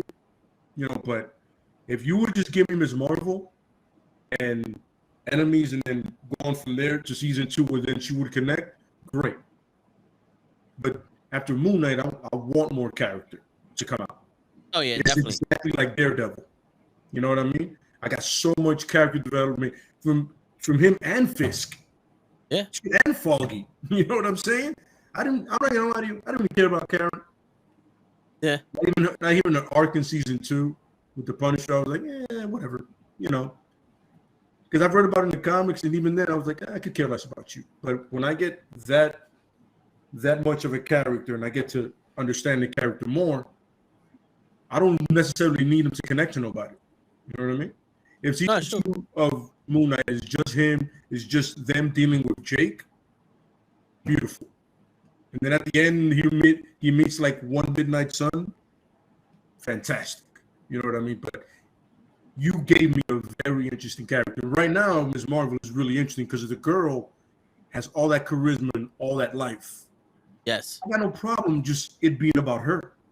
So, like Cap said, it's perfect. Yo, build the characters out, and then whenever they need to, when you need them to meet somebody else, like let's say Ms. Marvel meets part of the Young Avengers, then have her meet Kate. You know what I mean? She comes to New York one day and bumps into Kate while she's doing her Hawkeye shit. Cool. Win it. But for now, let me find out about Kamala Khan all day right now. You know, that's all I care about. Yeah. You know what I mean? Yeah. Don't force the issue. You did that with one end. Now let's switch the lane because you have this other avenue to do it in. Somebody easy. Yeah.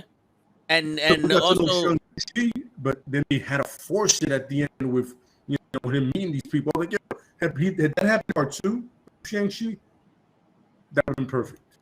yeah. Remember, Captain America part 2, Black Widow's in it, Nick Fury's in it, but it's still about Cap and Bucky. Hydra's in it, but the major players are Cap and Bucky. You know what I mean? Everything else is around 2 central characters. You know what I mean?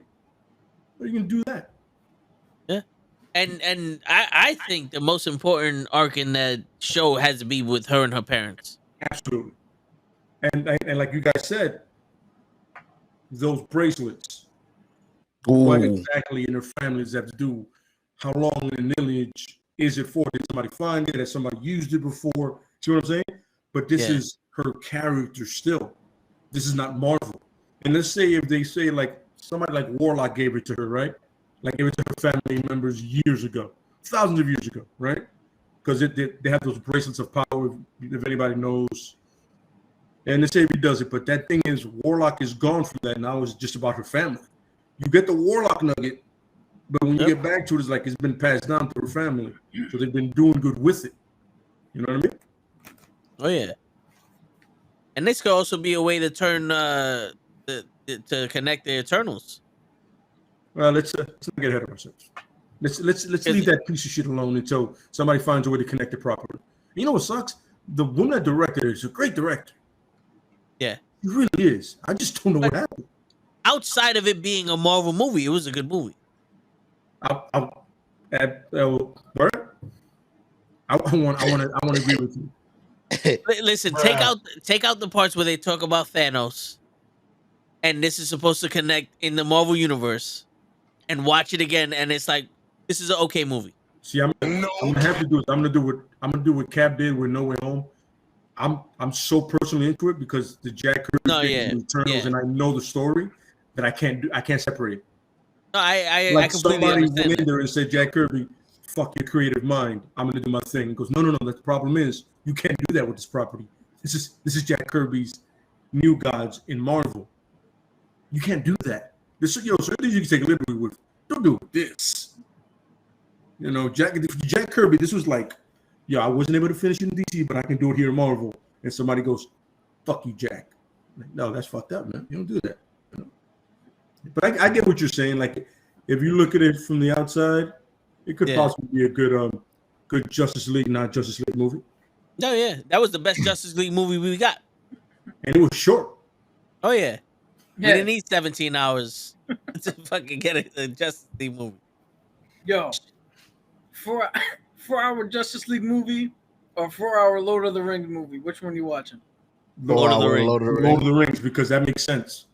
Yeah, if you've seen a fucking Lord of the Rings book, that got to be 4 hours. Yeah. I see a Justice League graphic novel. I'm like, this shit is an hour and a half at least. You know what I'm saying? If we're lucky. Yeah. Yo, two things, Lay. Thank you for putting it into perspective for me. Gotcha, man. No problem. I get it. Now I understand. Go into it not thinking tying in. Go into it learning the new characters that might someday. You never know. What if this girl comes out? You know who the hell she is because you watched her. But there are some Easter eggs though that you can catch, like where they had the Avenger Con was at the base from Captain America 1, like Cap pointed out. Camp Lehigh. I didn't notice. Damn. Yeah. Oh, yeah, that's right. Yeah. So there are some nuggets that you're like, keep your eyes open, but don't expect them. Y'all gonna give me the money. The funny thing is, with like the one thing Ms. Marvel is an Inhuman, and that's we figured since you fucked it up every 7 ways to Sunday. You fucked that up, and then even fucked it up in madness when Reed Richards is the dumbest, smartest motherfucker I know. If you've seen Varsity Blues, you know what I'm talking about. He's the dumbest, smart kid I know. You know what I mean? You could essentially fix it with her, but that shouldn't be something that's levied on her. You know what I mean? Yeah. Find them in another reality, multiverse of madness. Find them somewhere else. Do an Elseworld story, and then maybe bring them in if you want, or just leave them in their own little thing. The Eternals. Look at me. I'm hoping it was good. Then humans have interesting stories within themselves, so you don't even need to bring them in. You know what I mean? Yeah. You know what's funny though? In the Miss Marvel comics, she gets hit with the Terrigen Mist because Black Bolt was trying to fuck up Thanos and had the bomb. Mm-hmm. She is an Inhuman, but the Inhumans are, like Lay said, the Inhumans are over there. Mm-hmm. It doesn't factor into her story of now she has to go through their whole societal protocol and all that shit. It just, she's like Quake in Agents of S.H.I.E.L.D. Yep. Got hit with the mist, got some powers, now she's doing her own thing. Fuck what they're doing. And that's essentially all you need. Yeah. It's like, so to go with Show here, we don't need her right now. We're trying to learn her. We don't need her to meet the Avengers. But the fact that their Avenger Con was in the same place Cap got his powers, we know she's in the same world. So we know she can meet him eventually down the road, but we don't need to see it right now. I doubt it's in the same time frame, correct? It was different, same place, different time frames. So they're not gonna meet right after they got their power. It didn't take place back then, correct? No, All Miss right. Marvel is this- more current. All right. Yeah. let's make sure. Ms. Marvel is one of the newest characters they have out. You know what I mean? I would say she's not even 5, 10 years, not even 5, 6 years old. Like as a character. I think 2014. Yeah, 2014 she appeared. 2015. Yeah, her first like run. she's like relatively like in comic book here. She's a kid, pretty much. You know what I mean? Yo, like a baby. and Yeah. for some reason, she hit the ground running and pretty Absolutely. much universally loved. Absolutely. It took a little bit for people to get behind Miles. Yep. It took a fucking retcon for people to get behind America Chavez. Yep. I still don't know if people like Ironheart, Yeah. Riri Wilson. Yeah. Like, I think the only other one that people gravitated to, like Kamala, is Robbie Reyes, the new Ghost Rider. Or the new Ghost Rider, and the Moon Girl. A lot of people like too. The girl that has a big dinosaur. She's the smartest person in Marvel right now, apparently. She's a little more obscure though. Like, I don't see. Yeah, but I remember. I know the people that I've spoken to. They're like, "Yo, I like her." You know what I mean? Like you said, it's a little girl on a dinosaur. Who the fuck is not a fan of that? Yeah. It's funny. It's a weird combination, but it works. But no, I got to read. The first time I read her first comic, automatically I was like, "Oh, you know, it's funny." Usually not a fan of characters of this nature, but I absolutely love the character, man. I love. Is it because she's more like what happened to her is more of like it can happen to anybody, and like she's just a normal person that got the Terrigen Mist, and now she's doing something, as opposed to like Miles Morales, where it's like his uncle's a thief and he used to be, you know, this other crazy shit, and now a spider came on his thing, and it's like it's hard to believe that a spider came where? It's ironic. He took like a spider hit into his bag and then bit his nephew. It's ironic because Kamala Khan is kind of like the new age Peter Parker. Absolutely. Yeah. That's what I was trying to say. The new age Spider-Man. Yeah. You're not talking English with me.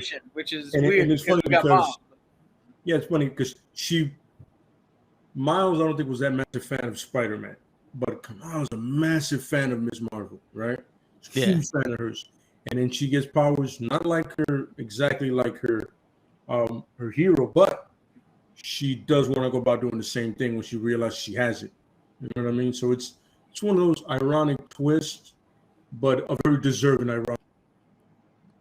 Yeah. You know what's funny is twist, you know what I mean? And she's genuinely a good person. You know what I mean? Yeah. Yeah. When she first came out of the Terrigen Mist, or when she was in the rock form, she actually had visions of speaking with Cap, Iron Man, Captain Marvel, and all those. And when she came out, she came out looking like Carol Danvers. Yep. But in the fucking black bikini shit. Like white skin, blue eye, blonde hair, until she realized that she can, because her body, technically, they call it embiggening, but it's a little bit like Reed Richards. Her body can deform into technically a shape, different shape. So that she realized she can herself. Yeah. So she has rigor mortis. What was that? Embiggening, where she can stretch her limbs. Embiggenings? In what? I'm with you. I don't know where you got that from. Oh, you be coming up, You got boy. rigor mortis, bro. Listen, I don't know what you said, but bravo, sir. Every day is a new word. Every day is a new word. I appreciate it. What was it? Ambiguous? Embiggening. That has to be a segment in this show where you give me a word, this comes out ambiguous. You know what, show?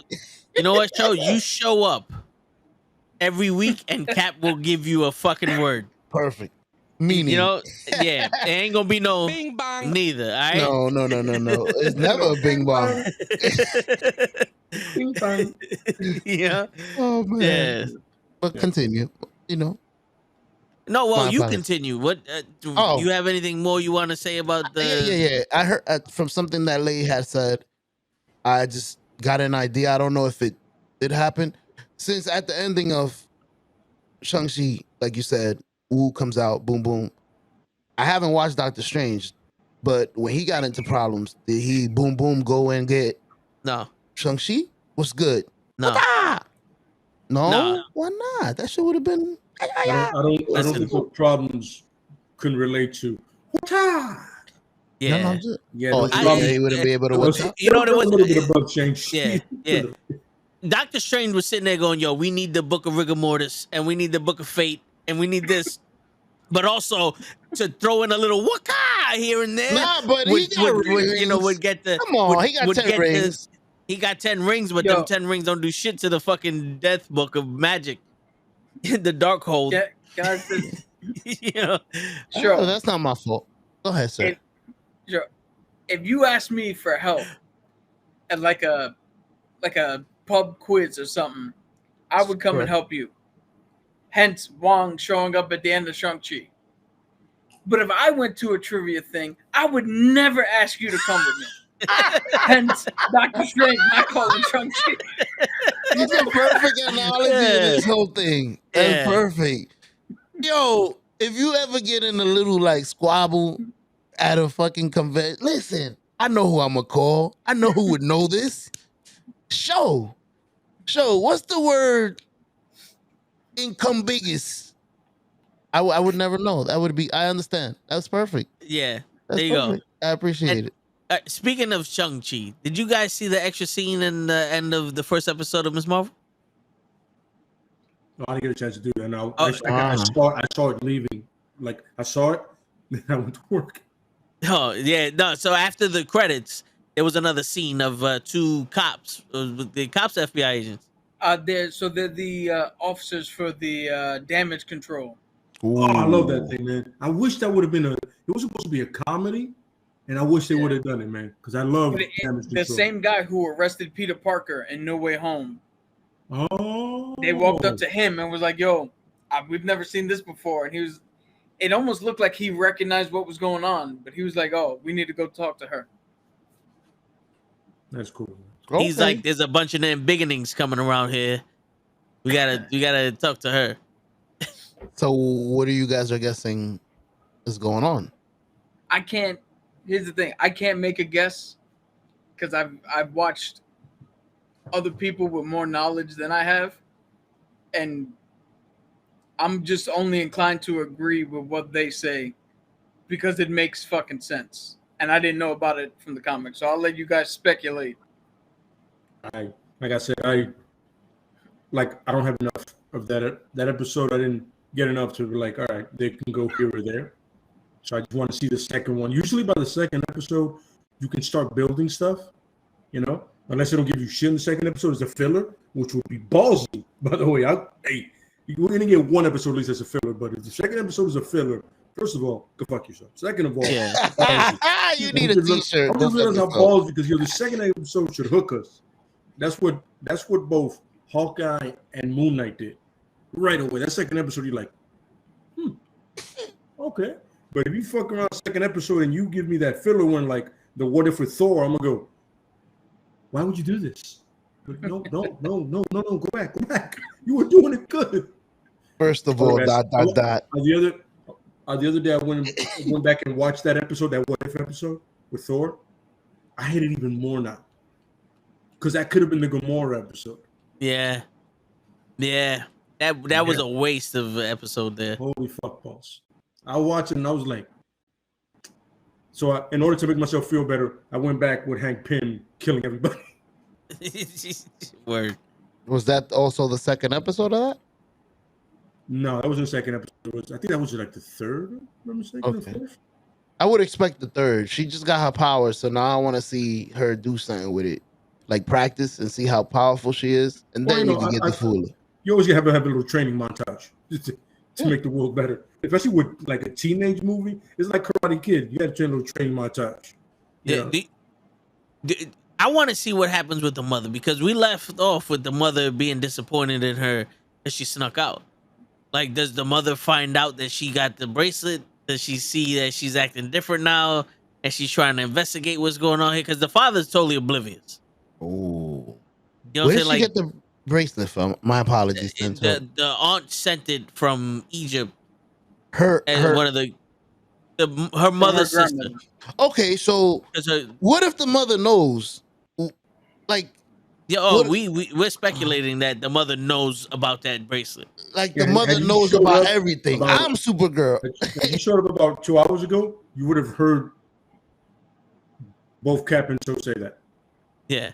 Like if you watch the Bruh. beginning of this episode, you would see them saying that. Yeah. I got you. I'm reading Yeah. it on your face, Lay. The T-shirt. First of all, Now get You keep pointing at a Ravens go jersey. fuck What the yourself. fuck is that? No, I'm just saying the T-shirt that we're gonna make. First of all, go fuck yourself in the back. Da. You might By want the to way- leave with that because you just started pointing at a jersey. I don't know. Yeah. Yeah. Oh, And my you're pointing apologies. at a jersey of a man that got away with double murder, the American dream. My apologies. I said I can see the No, T-shirt it's cool. now. Yo, listen, First hey, of all, go fuck Yo, yourself. the fact that I got away with double murder and he's a black man is amazing in this country. Hey, OJ did In a it too. limo No comments. during Super Bowl weekend. I'm sorry, I just gotta keep adding to it. I hear you. I'm sorry, yeah. Yo, Segue. Sho, I just had an idea. What's You up? inspired me with an idea. What Nice. if the mom knows something about the bracelet? Yo, that would be Dude. crazy. We just I- came up with like 5 minutes ago. If you would have rewind to the show, me and Lay were just speaking about it. He was telling me what a great idea I came up with. Boom, boom. Now, but yeah, but I can see it now. The shirt says Yeah. "in beginning" on it. In beginning. Right yeah. here, you can see not the gonna be small so one right. right here. Right here. Yeah. Oh, Don't cancel me. man. It says "in beginning" here, and back here just says "bigger." Misspelled with a question mark. Is it like this? In bigness. Yeah, that's a good one. Nice. But continue. Okay, good night, Joe. Why y'all always giving me the good night show? What did I do? And we're trying to figure out what the fuck you're doing, but So the transition. Sure. Did you see the trailer of the Black Adam? No, I'm not gonna lie. I actually went into trying to figure out who this Black Adam was to begin with. I didn't want to Okay, go so- see the movie.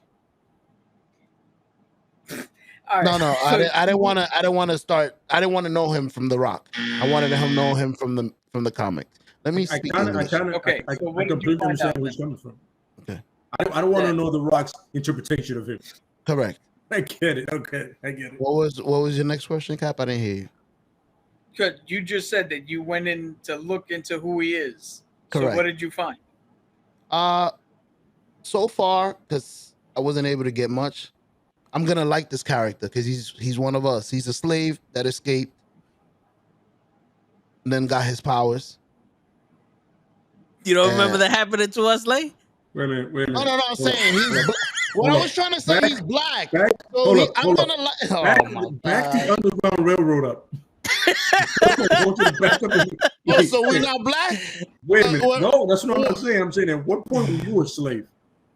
I wasn't. Some of our ancestors had to be. Come That's on, what happened to us. There you go. us black people. Y'all gotta speak like that. Y'all don't speak like. I'm sorry, Cap. I don't mean Shazam. I'm sorry, not you. Like he's not my brother. Yeah, but you a little darker, so I know you get pulled over like I do. Stop playing. He doesn't. The cop goes to the window and walks off. My apologies, sir. I interrupted your day. I'm going back. This Will is you amazing. get out the car? I'm Me over here. too. I'm Of like, course, but Lay's face said it all. Because I was sitting like, Right. when the fuck were Bruh. we enslaved, got our freedom and superpowers? that's I don't what know I'm him. saying. I'm Yeah, like I don't remember that happened to us. Shazam. I'm trying to go back to the Underground Railroad. He said, What? "What the? Ooh, I never got whipped. I would have whooped Master's ass. Elbow." Oh, man. My That will apologies. conclude this evening's entertainment. Holy. Okay. shit, Joe. Okay. All right, but yeah, haven't made that face in a while. I was like, wait. Wait, what? when the fuck, Us. when the fuck did we get ice cream? I was exactly. Damn, I thought we was gonna get the same feeling we got from Black Panther. Like we got another one. But the It's funny like- thing is, we shouldn't. He read it in the history books here. Kenny's like, yo, we read this shit in the history books. No But comment. this show, continue. Your apologies, but no. continue. So I did not get any feeling like, oh, that's me up on the screen watching T'Challa. I'm sorry, but My people, remember, you ain't feel from Spain. powerful. Conquistador. I understand. Conquistadors weren't the one on the other end of the stick. Listen, I'm the other side that got raped, and we got both. I'm conquistador too. I'm Spanish.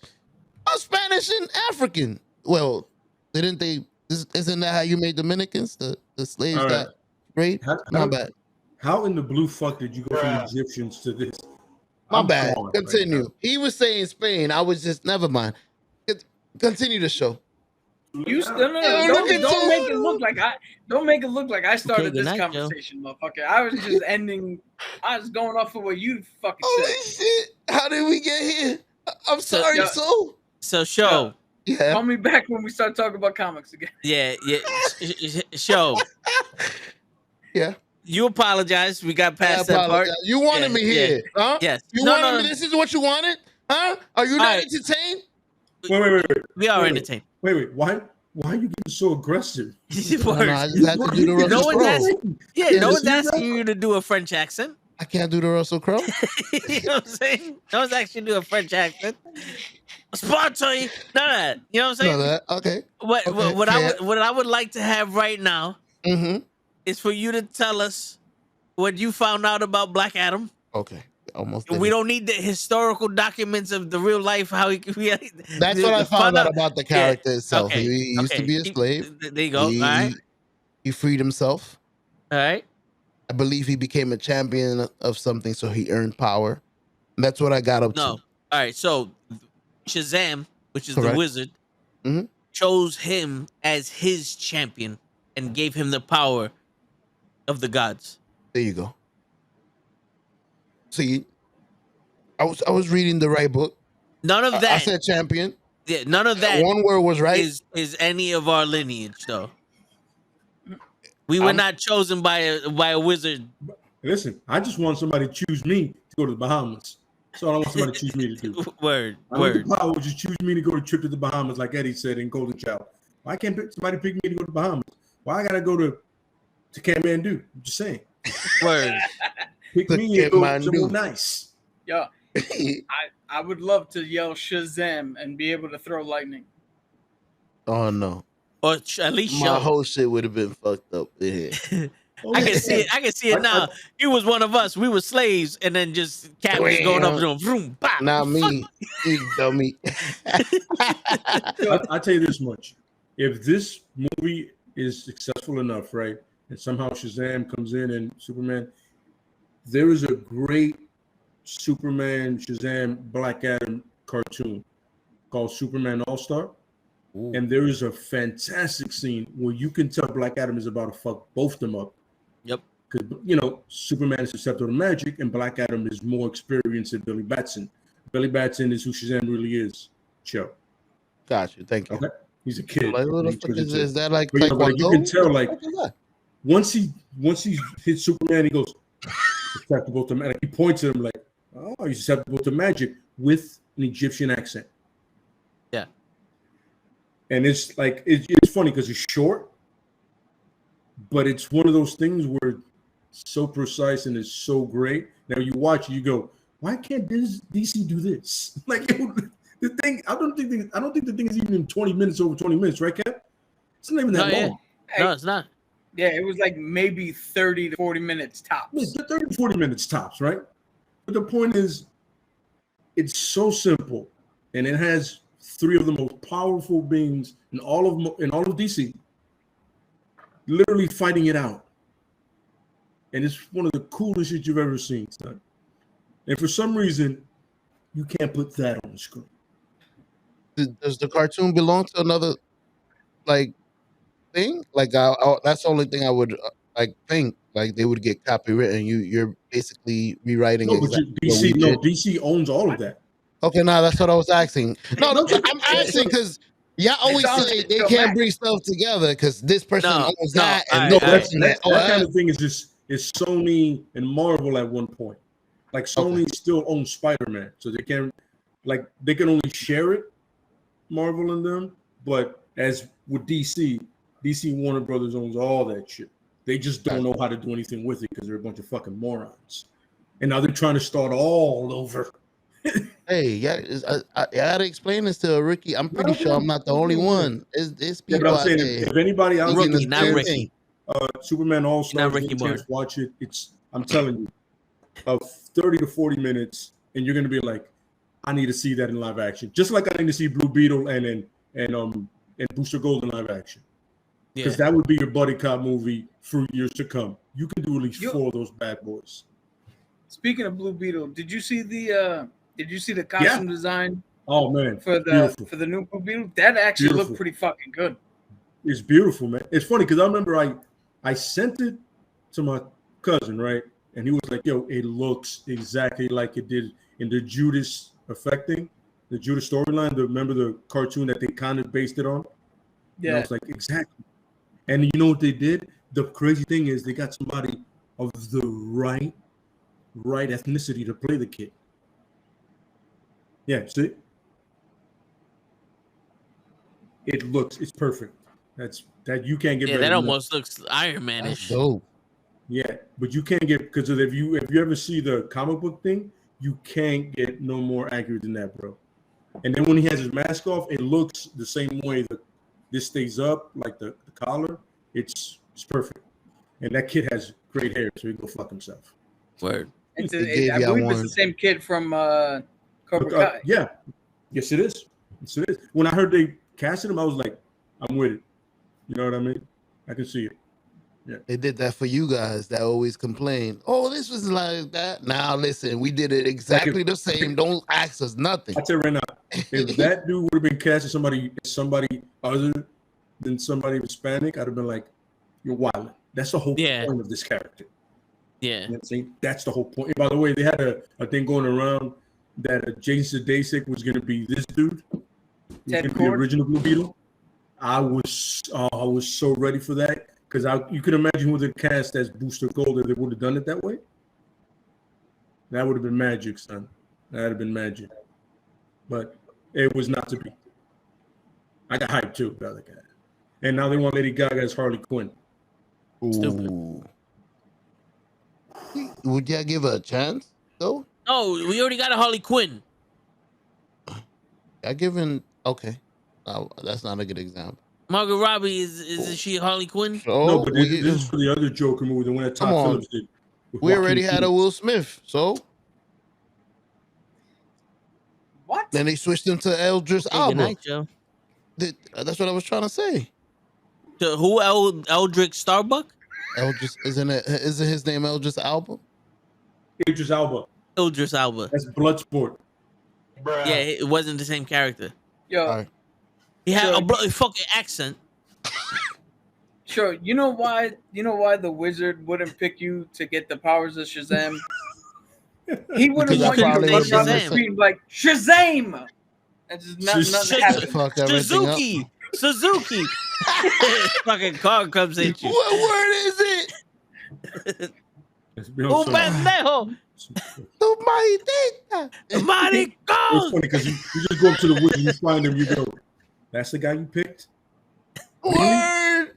That's the guy can't even say the word correct, bro. Yeah. Yo, I'm telling you right now, if the wizard picked you and you kept fucking up the word and Black Adam showed up, I'd be on Black Adam's side. Like, oh no, I know why you pissed. Like, yeah. Word. I'm like Kafum Panda, B. Is him? Say that one more again. Oh, you gotta save that. You gotta save that. Say that one more again. Say that one again. Kung Fu Panda. No. What'd you say before? Oh, he got out his shit. What the hell? Oh my goodness. Anyways, I forgot what I wanted to say. I'm gonna just stay quiet. Say it again. Say that again. I can't remember, dog. I forgot what I wanted to say. For real. Kambu Kanda.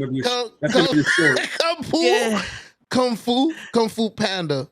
Did I say it right? Yeah. It was good. Oh man. Now, what does this have to do with Kung Fu Panda? I forgot. It's over. Holy shit. He was the one chosen. And everybody was like, you chose this fashion? You never know. Forget it. Yeah. All right. Yeah. All right. So, little fun fact. Once you get the power of Shazam, they can't take it away from you. So that's why Black Adam still has the power. It's not like he could take away the power from Black Adam and give it to Captain Marvel. It's you got it forever until you're dead. Forever. Has he given it to anybody else? Or you can only give it to one person? He chooses his champion. The Marvel family has it. Okay. Yeah, but Captain Marvel gave that power to his family. They split it up, the gods, right? So he has the power of the 7 gods. Is it the 7 gods or 5 gods? Well, he has the power of the gods. 6. Damn. And then he gave each one of his. Yeah, I know, it's stupid. And then he gave his family individual power. So one of them has speed, the other one has the electricity shit, the flight, and all that other bullshit. You know. Listen, I understand wisdom is a very good thing to have, but if this son of a bitch is living in the building, and I could just speak philosophy, I'm gonna be tight. Yeah. Just wait. All I can do is what? There you go, Cap. If we got Unfrozen and Demolition Man, wisdom would be the dumbest thing that we could like. Wait, my man can hack systems, and I'm just sitting here talking about Red Lobster to go. Yeah, that would be the dumbest thing if you had Red Lobster. Show, are we? Wait a minute. You're muted, Show. Are we fucking? Are we? Bro, do you get an advertisement? Nah. You was talking. I didn't interrupt you. I was talking to Kenny. He asked me a question. What question did you see? Because all he did was Ricky laugh out loud clip that pork fried rice. He asked if it's pork fried rice. I said no, it's Red Lobster. Who said he didn't say question mark. He said pork fried rice in relation to you said Kambuku Kapanda. Kabuki Kapanda. Yeah. Well, my apologies. I didn't mean to interrupt. I ain't say a word. I'm muted. I muted myself. And I'm still interrupting. How? That's what I'm asking. Going on here? I'm asking you. How do I stop this? I didn't want to mute myself and eat my Red Lobster. How do I? Who did this? Can I mute myself? Jesus, I don't fucking know. Can you? I tried. You're asking a question to someone who's not even here. My apologies. I didn't say a word. Gosh. Listen, I'm like, why am I looking at look, I'm sorry. Look. Yeah, like, there you go. Look, I got the teeth. I'm not moving. Yo, what the fuck was that? Holy shit. All right. And that's what you think about the Black Adam trailer, huh? Correct. That brings it all together. I'm glad. Let's get to the swing of things, guys. Yeah. Like we never left. Real. Oh man. If Black Adam succeeds, I'm trying to bring this back around. If Black Adam succeeds and we get a sequel and he meets Shazam, I want to know how they're gonna deal with this character. Ooh, that's the guy from Taken 2? Leo? No, that's their fucking Twank. That's their tiger butler person who sometimes is a anthropomorphic character, sometimes is a regular tiger. Yeah, it's a weird I just fucked up, didn't I? Yeah, look at Show's face. He got an arachnophobia? Wait, what? Wait a minute. He's an anthropologist. Nice. Woo, tiger. He came. Oh, he on fire. Continue.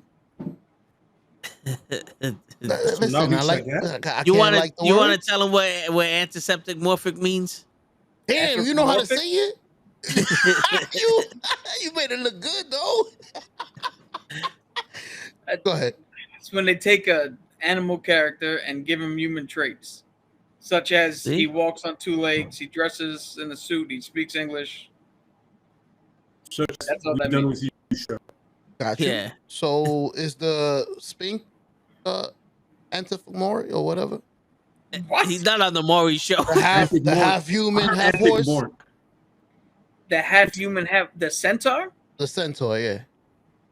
call him No, a the Sphinx? centaur's a hybrid. All right. I'm sorry. But Tony show brain. Tony the tiger?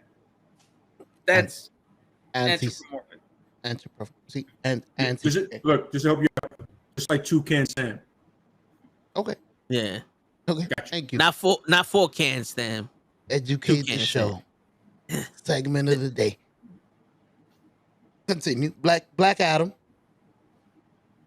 Well, now that we've figured out that none of us were slaves at any still trying to wrap my head around that one. And that the tiger's answer from okay. Like I said, the trailer's very disappointing. I wish I didn't see it. Honestly, I wish I didn't. I was like, but then when I saw it, I was like, I got to share it with the world because I'm not the only one's gonna watch his misery. I'm just not gonna be alone at this. I'm surprised these two guys watched the trailer. They usually try to not watch them. You know what's crazy? I watched it just because it's like there's no DC movie that makes me go, I can't watch any of this because I already know 90% of the time they're gonna throw out a movie, it's gonna be fucked up one way or another, and the other 10% haven't happened yet. Mm-hmm. So 100% of the movies they put out is the 90% of me going, this is gonna be fucked up one way or another. I thought I was waiting for that Scott Steiner math. No, you know what I'm saying? It's like it's crazy. So that's why when I turn around and say I don't want to see any more coming attractions for Love and Thunder, it's because all right, we saw a little bit, I'm hooked. Ja, I don't need no more information. This one I see a little bit, you fucked up. Now I kind of gotta see how bad you fucked up. Yeah. Like, you know what's funny? the thing about it is when I see the trailer, it doesn't hit me with there's a rich story to it. You know what I mean? Yeah. Like I'm gonna tell you off the bat, I saw a teaser for Winter Soldier, and right there I was like, yo, this is gonna be crazy. It's a teaser, but I was like, yo, because it was like a little flash of Bucky, but it wasn't enough that I was like, yo, I know who that is. I'm like, is that kind of deal? You know what I mean? Yep. And so with this, I'm like, yo, I hope the person talking the most is Dr. Fate. I hope The Rock has like a Arnold script. You know what I mean? You hope this is really a Dr. Fate movie? Like the script is like, yeah. You know what I mean? Like this is really a Dr. Fate movie, but they're just banking on The Rock. I want, you know what? Make it a Justice Society real movie, and it just features Black Adam. Yeah, right. I'm aiming for that. You know what I mean? Yeah, I hear you. Because nothing about his portrayal gives me a rich story. You know what I'm saying? I'm not hooked. I'm actually unhooked. I'm like, I really don't care right now. You know what I mean? Like, so when's that Flashpoint movie come out with the guy who kidnaps teenagers? When's that dropping? Yo, Cap, we got a half hour. You guys want to get into this shit with the fucking pedophile kidnapping kids? Oh my god, dude. The only thing I want to say is, at this point, like I told you earlier, to DC and Warner Brothers or Warner Discovery or the Discovery Bros, whatever the fuck they call themselves, they should just turn around and go, you know what? Scrap that movie. Let's hope Black Adam makes a whole bunch of money. Reinvest Andy Muschietti. Pick a different actor for the Flash. Try it again. This time you make the movie you want. Fuck the Flashpoint and all that shit. Just make a fucking movie. Absolutely. Because regardless, look at it this way. the Pirates of the Caribbean said, we know there's a trial. We're not even waiting for the trial. Johnny Depp, you're never going to be a pirate ever again. So with this shit, there's too much. There's too much for Miller. Yeah, Just fucking get rid of him. Get rid of him. Let him figure his life out. And then maybe one day, 10 years from now, he'll do an indie movie and get back into the graces of somebody. But how many more stories do you want to come out? He wasn't that good of a fucking Flash to begin with. Flash, okay. Yeah, the problem is, he's the star of ultimately your relaunch of the DC universe. That is absolutely fucking horrendous. Yeah. Here's the thing. You said, the problem is he's the star of the relaunch. Mm-hmm. I don't see that as a problem. You just did a fucking Batman movie that had nothing to do with anything else. That's true. Make What up, fucking movies. Just make the movies. Mm-hmm. Who gives a shit about trying to pinpoint a reboot? We pretty much figured y'all rebooted shit. Joaquin Phoenix is the Joker, had nothing to do with anything. This dude's the Batman, had nothing to do with anything. Make Black Adam's got nothing to do with anything right now. Just fucking make a movie. Yeah. What's his name? By the way, I'm looking at him up. Ezra Miller. Yeah. Ezra Miller. I put in the Flash rape. I don't want the FBI to come find me. My bad. Yeah, why? No. All right. No, but in all honesty, but do not time out, because we got to say this for legal reasons. Do not Google that. What Show just said, that has not come up in anything. So I don't want I don't want people to misconstrue. Yeah. No. I wasn't. I was just looking it up what you was talking about. I wanted to see what he kidnapped somebody. Don't use those terms though. I know. I hope whoever's watching, I wasn't searching how to flash rape somebody. Please. He misconstrued what we was talking about. Anyway. Yeah, go ahead. The Guardians of the Galaxy fucking director tweeted out something in 1992, and Disney was like, "Yo, you gotta go." And Batista was like, "Nah, man, I'm with this dude." And Disney was like, "All right, you can get the fuck out of here too." Yo, Warner Brothers over the Discovery Brothers or Little Tasty and Fat Joe on the corner, whatever, like you said, whatever their new names are, is like, yo, this guy could literally kidnap somebody. We won't give a fuck. He kidnapped somebody. Shit. All right, fuck it. As long as you don't kill him, he kills him. Fuck it. He's the Flash. There's nothing we could do about it. He's not Batman. If he was Batman, we have 87 other Batmans. There's only one Flash. Now, that's the way I'm seeing it for these fucking cocksuckers. Normally, I would agree. Get rid of them. I'm sorry. They got rid of Johnny Depp. Let me just say this one thing. Get rid of this fucking guy. I've been saying it ever since he did the wax on, paint the fence fucking combo when he started running. Get rid of this fucking guy. Please. Go ahead. Say what you're going to say, Joe. I was going to say, they already got rid of Johnny Depp because of all that Amber Heard shit from the Fantastic Beasts franchise. Yeah. So if you can get rid of one for a legend shit, you can get rid of the other for the same thing. Yeah, well, I mean, he only kidnapped a child and did some other crazy shit and beat up somebody, right? He didn't hit a woman. Neither did Johnny. But allegedly. That's what I'm saying. Ain't no proven. It's true. It actually was proven that she beat him up.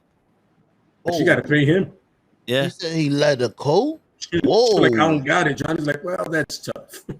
Don't start no more being up. Word. But the funny thing about that is that's starting a whole. There's a bunch of people now doing defamation thing. Yeah. Trials now, lawsuits. Now it's like everybody's doing it. But that's what happens. You know, it's like there's consequences for your shit. Either way, both sides. If you do something, consequences. If you lie about something getting done, consequences. It's not a fucking free for all. Yeah, you don't get to be a dickhead for free. Nope. Not no more. Or a cunt. A lot of people got away with it before.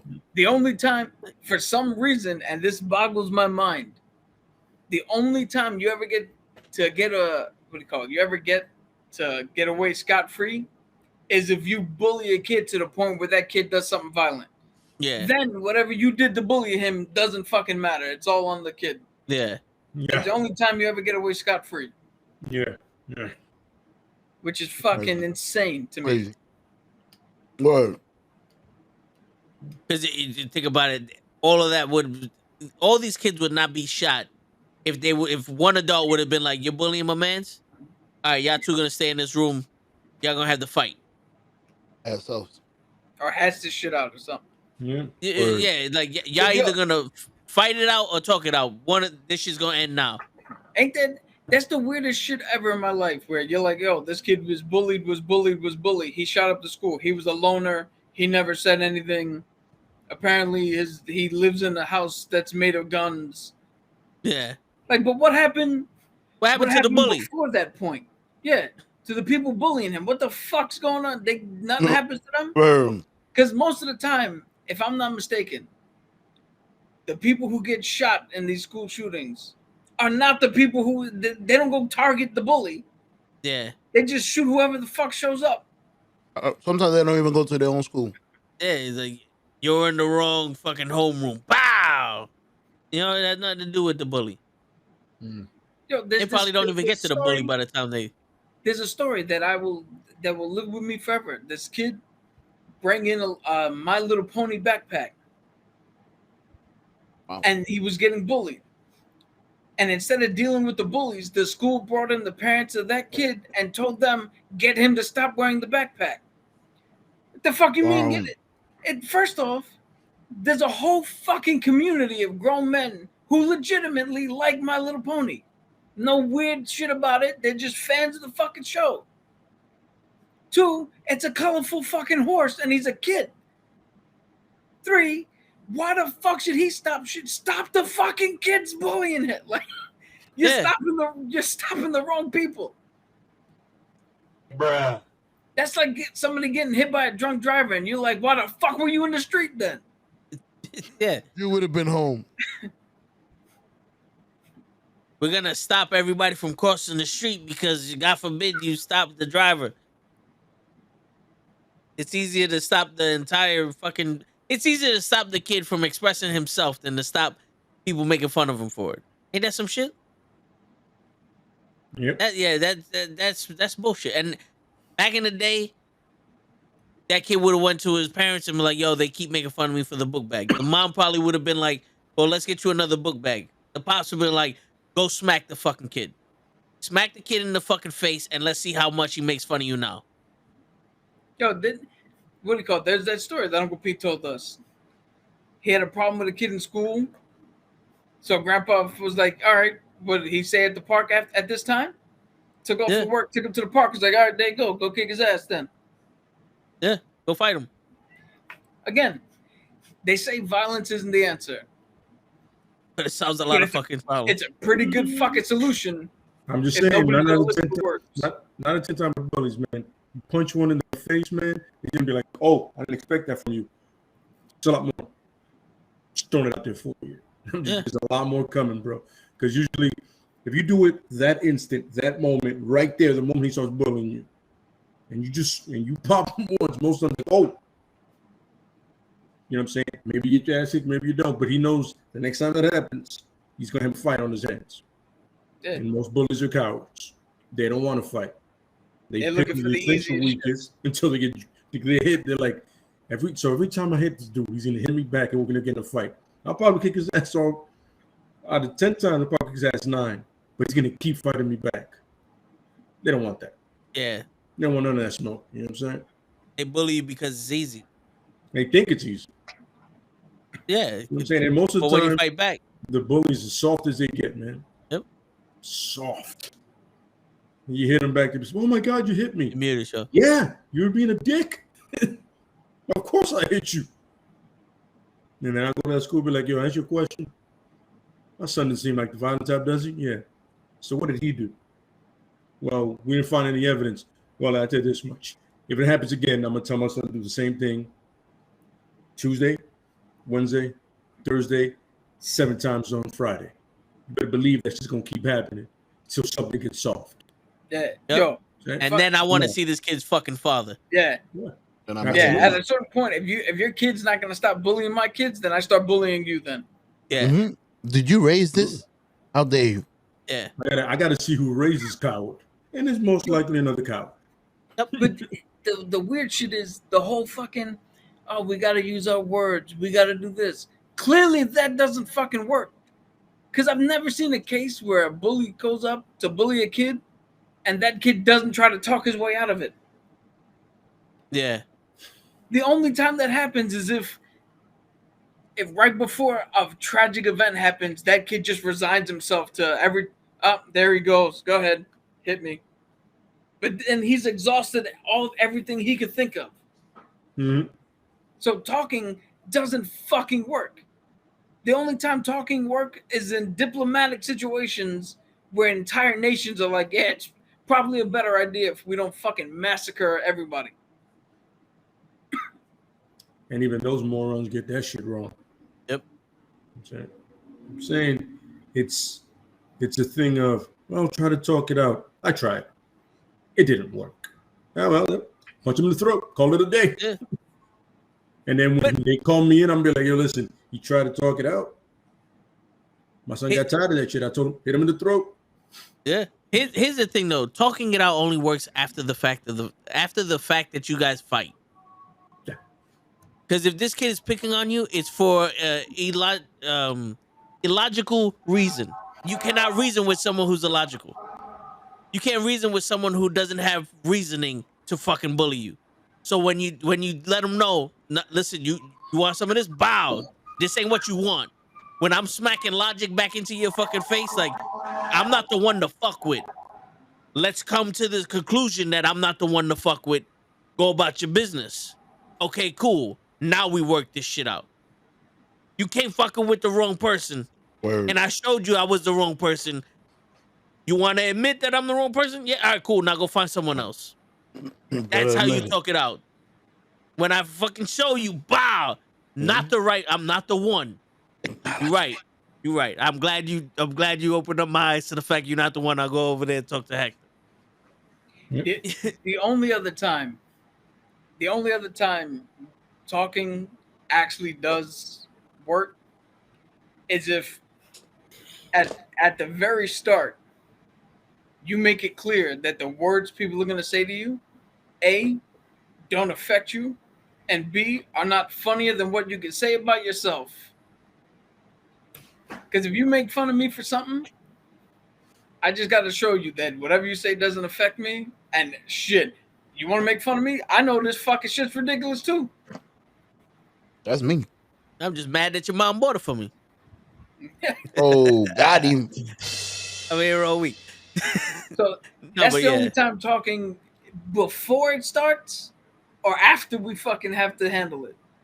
It doesn't work when the shit's already fucking going on. We got Kenny in the building. I told my boys if somebody's messing with you, punch him in the face. Yeah. Yeah. Okay. Why did it have to get violent? Why was that person messing with my kid? Because you know what the crazy shit is? It's almost like no one knows what to do with a bully, but everyone knows what to do when you punch someone in the face. Yeah. It's like you're wrong for punching him in the face, but he's right for treating me like shit. No, he's not right. So two wrongs don't make a right, but it ends the fucking conflict. Ain't that some shit? All right. Bird. Yeah. We're not looking for right. We're looking for end. I bet you won't bother him again. Yeah. Right plus wrong equals continue. Wrong plus wrong equals end. That's the math. That's the math we're going for. Are we giving my son an award? He's no longer a bully. He just saved the school. There you What's going go. on here? It's reformed.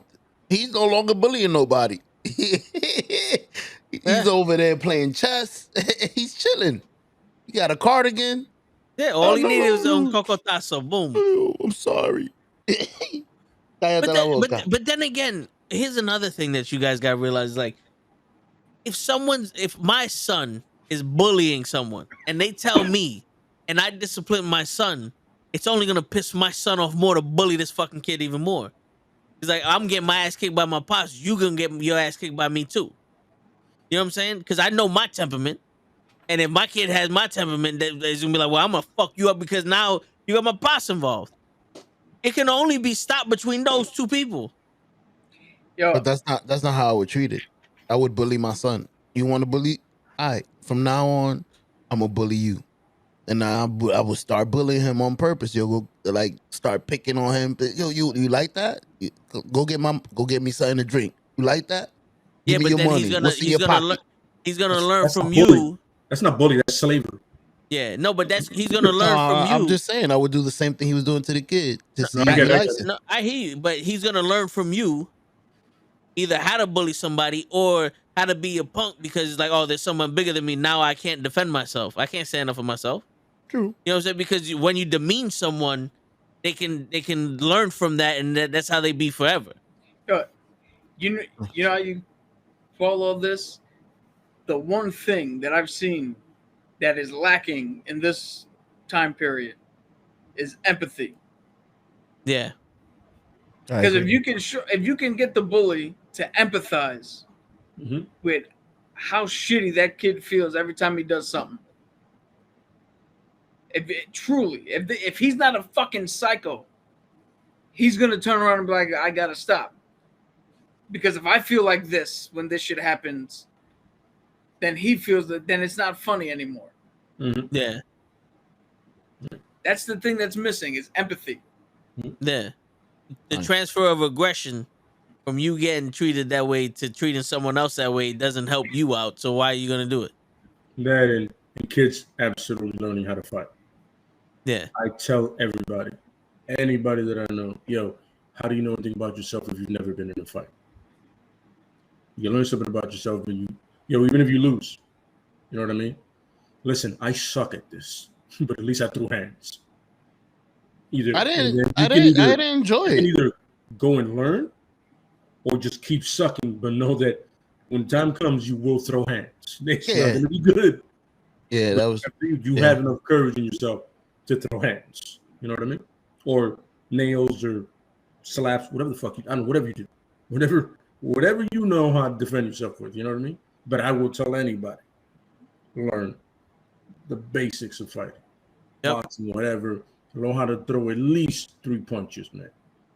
Kick him in the eye. You might need those 3 punches. You never know when you land that solid one to drop the dude goes, all right, I know you'll fight back. You know what I mean? And always walk away. Don't fucking celebrate. Yeah, that's another thing. Don't stand. You're not a UFC fighter. It's not a movie. Get in, bounce. Don't do that. You got to be in that fucking. Don't do that. None of that shit. Get in there, scrap, and go. You don't. This is about living, fight. Yeah, surviving. Make the space. Fuck out of here. To go up for that, man, martial arts not only does it teach you discipline, but it teaches you where your true limitations are. Absolutely. That will reveal to you how far you're willing to push something. Absolutely. And there's always the most basic way to de-escalate situations. Put your hands up. There's that personal space, but man, there's no reason for us to do this. This right here universally tells you, my man, you don't need to come into the space. Once you touch my hands, I can defend myself. Once you have gotten to the point where you're touching my hands from here, you know what I mean? Then I can do anything in my power to defend myself, son. You're not welcome past this spot. Defend myself. This is your line. There's a difference. That's a problem. There's a difference. There's defending yourself because you have the knowledge enough that you're like, you put them down, or you can put them in a hole to be like, yo, you stop, or you get away and hit them, you get away. But then there's also stomping the shit out of the dude to the ground when you know you have the advantage. That's when you're just a dick. Once you see that the dude can't fight and you don't stomping them out, you're a piece of shit. You're pretty much with that. You're pretty much what you say you're not. You're a bully. You know what I'm saying? Yeah. Yeah. Perfect. I have another piece like of advice for anybody who's sitting out there. I'm fucking around. Go ahead. For anybody who's sitting out there going, "Oh, but I'm just not a violent person." Okay, if you're not a violent person, then I suggest track and field. Yeah. Because if you ain't gonna fight, you better out fucking run every fucking person. Yo, did you hear that? Step better be quick. Yeah, we're good. I heard that. We're good. What was that? They dropped something. What do we hear? Yeah. I don't know if that was a firecracker, the tire, or I know it wasn't a gunshot, but it was. It Bronx. Oh, was. they've been starting around here. Like when I'm going to the gym, I see all the used fireworks. I'm like, really, guys? You're not even close. What were they Yeah. celebrating? You know what I'm Black saying? Day. I find those guys stomp them into the ground, but that's for other reasons. I'm trying to sleep. No, yeah, I hear you. know what I'm saying? But like I said, man, I advise anybody. This is coming from a guy that I do. Please, for the love of men, women, they, it, ram, whatever the fuck you want to be called. If I knew Klingon, I'd call you that shit too. Call Please yourself learn. whatever you want. Go watch the Please movie. learn. You know what I'm saying? Yeah, For the love of God. Because 9 out of 10 times, the average person walking down the street does not know how to fight. yeah, Guarantee you. There's a lot of people out there that start to learn, but that is far and few. Oh, if you see any ears like clogged up, like to the fact they look like they can't hear, leave that guy alone. Yeah. Cauliflower Yeah. ears means walk away. do not let him grab you. Walk away. Yeah. Don't let him grab you. Tell you Yeah. right now, if that dude charges you, Oh yeah. knee straight up the middle. Yep. Either that or sprawl. Just I'm telling Yeah. you right now, man. That dude, we call him change your level. The moment he goes from right to eye level, he goes to like pretty much your waist level, it's over for you. You're either getting choked out or rain punches on you. Just let you know. You know what I mean? If you don't know what cauliflower ears are, it looks to the point where the skin is popped out and looks like they can't hear. That's 9 out of 10 a wrestler. That's never a good thing. That's from the headlocks, right? Or you see Yeah, the bruiser shaded knuckles. Sometimes you can see that bruiser shaded knuckles. That's terrible. That's not a good thing. That guy, no weapon. But other than that, if your hands are not as good, you're gonna learn that day. yeah. or It's like gonna I be a said, the lesson. alternative. Usain Bolt. And also, you got to remember, some people learn how to fight, but people don't know how to fight in the street. Oh, that's true. That's very Because there's a difference between wrestling and fighting in the street. there is a difference. You know, my uncle told me, he's like, he knew like a 3rd degree black belt, and my man pulled out a real knife and he turned into a fucking white belt real quick. He forgot how to do shit, and it was one of those like, my man got fucked up by a regular dude because that knife came out. He was scared shitless. Like, they don't train with knives. He's just like, you know, Absolutely. A weapon always changes the dynamics of everything, man. yeah. Don't get cute. You ain't John Wick. That's a movie. I could imagine your uncle. You know kung fu? Okay. It's- Chewing? Yeah. Because the thing was, Yeah. the He thing said- was, You guys, if anybody's ever seen Raiders of the Lost Ark, when that dude has all that sword shit, and my man pulls out the gun and shoots him, yeah. that's how it goes. Yeah. Remember that. Bring a knife to a gunfight, you're gonna lose. Because I don't know, Lay, I don't know if you're familiar with Frank Ryan. You ever heard of Frank Ryan? This is in the like 60s, 70s. He was the world's most dangerous man back in the day, and my uncle was training under him because he was training in New York, and he told him, "I'm not teaching you how to fight, in karate tournament. I'm teaching you how to survive in the streets. There's a difference between fighting a karate tournament and surviving out here. I'm gonna teach you how to fight in the street. So if you ever get jumped or you're in a situation in the street, you know how to defend yourself." You know what I'm saying? Because, like you said, there's a guy that throws a perfect kick. He's a fucking black belt. But somebody starts swinging wild. He's like, yo, I ain't never seen this shit before. And he gets caught. Now this fucking, this stupid kid that don't know how to fucking fight just knocked out a black belt. Mm-hmm. Yeah, You man. know. And the luck of the punch is real. It's legit. Yeah. Yo, the luck of landing any kind of hit, man, you just never know. You know what I'm saying? Expect the unexpected, but also, listen, don't stand in the pocket and start throwing hands when you could just be gone. You can drop the dude and leave. Yeah. Because you don't know Yeah. what the dude could reach for. You don't know what boy could reach for. You don't know the situation. Just get away. You know what I mean? You got nothing to prove. Just get away. You know what I mean? Yeah. The object is to come back home. Absolutely correct. You're not getting paid for this shit. There's no trophy. Get back home. No, sir. You want to get home? Rinse, repeat. Do it again tomorrow if you have to. Yep.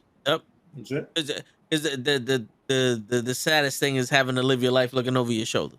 Because you do know you knock out the wrong person, and now homeboy's looking for you, and he ain't coming back with his fists. Shit. But I will advise learn some form. I would tell you Brazilian Jiu-Jitsu because a lot of fights go to the ground. But I would tell you that in probably boxing and Muay Thai. I would recommend any of those three. You know what I'm saying? If you want to do a keto, grow a ponytail. Let me know how it works out for you. Hold on, man. Hold on. Yo. Yes, sir. When that dude charges at you on horseback with his sword, you're gonna be able to survive that with Aikido. So don't throw Aikido under the bus. That's right. That's right. And right away you're gonna learn maybe this was the wrong martial arts to pick up. Yeah. Because you know the thing is, like, you gotta fight the right person. You gotta do the, and then That's he attacks. That's right. The arm and they have to understand that there's a choreograph to this. Yes, there's a, so everybody can look good. Yeah. Yeah. I always and you gotta love how they disarm the knife. Yeah. The knife is laugh at the fact that at one point in history, Aikido was a legit martial art, and then somewhere down the line, just something happened. You know what happened? You know what happened? They actually started fighting the mixed martial arts. There was a martial arts master went to each gym and said, "I want to fight you. I want to fight your guy to see how good your style is." And Aikido got fucked up. He got stomped into the ground. Like, yo, maybe this is not the most effective thing we have. Yeah. Have you seen the mixed martial arts guy go to the kung fu gyms, the Wing Chun gyms, and all that? They challenge him, and some of the masters, he fucks those masters up. Mm-hmm. Now get the fuck out. You guys ever seen the guy that he's an Aikido, I think, student or whatever, and he goes to an MMA gym, and then he actually goes time out. The guy goes, what? Time out? No. Just proceeds to just lay him out. He goes, time out. He looks at him like, no. Like he was trying to do a move like, hold up, I'm trying to get started. He goes, no. But that's why everybody loved Bruce Lee, because the Jeet Kune Do, he took the boxing stance, he took the kicking from Taekwondo, he took all these martial arts and he took what he needed from them and made his own style. Yep. Which was kind of technically mixed martial arts, but you know, it's you have a Valato, which if you see it, it's pretty much mixed martial arts with no gloves. It's Brazil, and that's the thing started between Brazilian Jiu-Jitsu and a hybrid of Brazilian Jiu-Jitsu and wrestling. And they went at it, I mean, for years, bro. I mean, sometimes they still do it now, but it was literally camp versus camp. It was the Gracies, but I forget the other camp's name. But it's a weird thing. Yeah. And a lot of times, people see that as the wrestling started adding strikes to it. Brazilian Jiu-Jitsu stayed as classic Jiu-Jitsu as it could get. But these guys started adding the strikes to it too. So we got to give props to the Brazilians for actually, you know, and for the fact that there was no gloves. These dudes were pretty much in underwears. You can kick nads, bite ball. I always saw one where the dude was biting the dude in his balls. I was like, that's a bit much. that's a little bit. But then again, when I started watching Pride and it was soccer kicks, I was like, well, this is what I need. The soccer kick is death. You know what I mean? Easy word. You know what you're doing? That man is dead. You know what I mean? Yeah. So, yeah. Let widery kick you in the head. You know what I mean? 9 out of 10, you will probably never use it. You'll at least get in good shape, but give it a shot. You know what I'm saying? You can always do free classes. You don't lose anything, and you might like it. You know what I mean? Like Cap said, you're more confident. You at least know what you're doing. So if you get a situation, you're not afraid of the confrontation. You know, you're like, I know if something happens, I can at least protect myself or the people I'm with. You know, to an extent. Yeah. But like I said before, this is not a movie. Get in and out. Yeah, you don't need to know the Buddha shadow punch. Don't get cute. Like they said in Under Siege, don't get cute. You don't get cute. You just get the fuck at it. Don't get cute. Yeah. Yo, to go with that confidence thing, the worst thing you could do in any situation is act out of fear. Oh yes, You're gonna make every mistake in the fucking book if you act out of fear. absolutely. You'll overestimate or the worst part is you'll underestimate. That's the worst thing you can do is underestimate any opponent. You know what I'm saying? You thinking, I'm gonna fuck this dude up. All of a sudden, you got supposed to dug that uppercut up in your face. Tyson. You're looking like over and for Francis Ngannou did that. Yeah. You're somebody somewhere is watching a clip of you getting dropped at a bar somewhere. Yeah, you looking like you want a J-check. Watch this shit. This little nigga drop you, man. You saw that? Another lump. Go ahead, take the first shot, which is the dumbest thing I've ever seen. I will take that 100% of the time. Hit me first. Okay. Dumbass. All right. Yeah. Cool. You don't know what I know. What are you doing?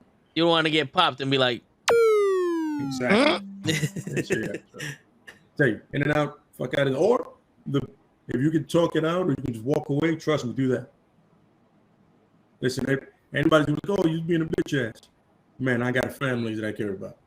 I have no idea what can go wrong. I don't know what he's carrying. I don't know what's going on. Shit goes left. You know what I mean? Yeah. You know what I'm saying? But sometimes you get pushed against the wall and you gotta get back. Okay. Said don't be a fucking hero. Just live another day. Yeah. Getting home. Because the people who love you the most ain't gonna sit there and go, why didn't you fight them? They be like, I'm happy you're home. Absolutely. Especially nowadays where everybody's so quick to get a fucking gun and shoot people. Yeah. And apparently it's really easy to do. Yeah. Yeah, like Toe said, when you get home, they're gonna be like, glad you made it out. Yep. After you're safe, then they're gonna be like, how come you ain't whoop his ass, Mr. Yeah, Mr. Tough Guy. He said that was a bitch move. Bitch move. Nah. Yeah.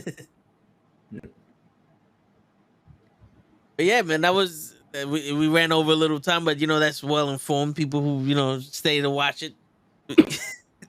that's we make it real. We went from the rock to the real. Yep. This is what we do. This is what we do. It. We're everywhere. Yeah. We taught you some new words. Appreciate that. Ambiguous. Yeah, we embigged Miss Marvel. Mm-hmm. You know what I'm saying? To the point where everybody's excited. We hit slavery for some reason. I don't know what happened there. Yeah. I got weird. Yeah. We got to rant on Star Wars for a second. Absolutely. Yeah. In an unracist way, you fucking cocksuckers. Yeah, all you fucking cunts out there that was giving that lovely actress a hard time. You're the kind of people that deserve to get stomped into the fucking ground. You need soccer kicks to you guys. Fucking soccer bitches. Kicks with toe steel boots. You fucking punks. Word. And a couple of cleats to make you feel better. Yeah, fucking cocksuckers. Anyway, yeah. Oh, and just by the way, side note, because we're talking about The Rock not acting. I'm a huge Rock fan. I want to explain to you. I grew up in the Attitude Era. I love The Rock. One of the best talkers of all time. Charismatic, clearly motivating guy. You understand? But the problem is, just not the best actor. You know what I'm saying? Yeah. I love the guy. Trust me. If I was to meet The Rock, I'd be like, yo, you're great, whatever. I think you're acting the suspect, but you're a great dude. You know what I'm saying? He's fit for 1-2 different types of roles. He's not. He has the look for Black Adam. I agree with That's it. That's it. But other than that, yeah, he definitely doesn't have the gravitas. You know what I mean? Like he doesn't. No, for the guy that Cap showed earlier, put some muscle on him, Black Adam. But that's what I'm saying. That's the guy that voices him. 90% of the time, he voices Black Adam. That guy. Yeah. You know what I'm saying? If he was young enough, the dude who played the Mummy back when Brendan Fraser. Yes. Black Adam. Definitely could have done it. Had he been like, he had that kind of frame, perfect. You know what I mean? Oh yeah. Yeah, but we got The Rock. We'll see what happens. You know what I mean? Hoping for good things when I watch it online.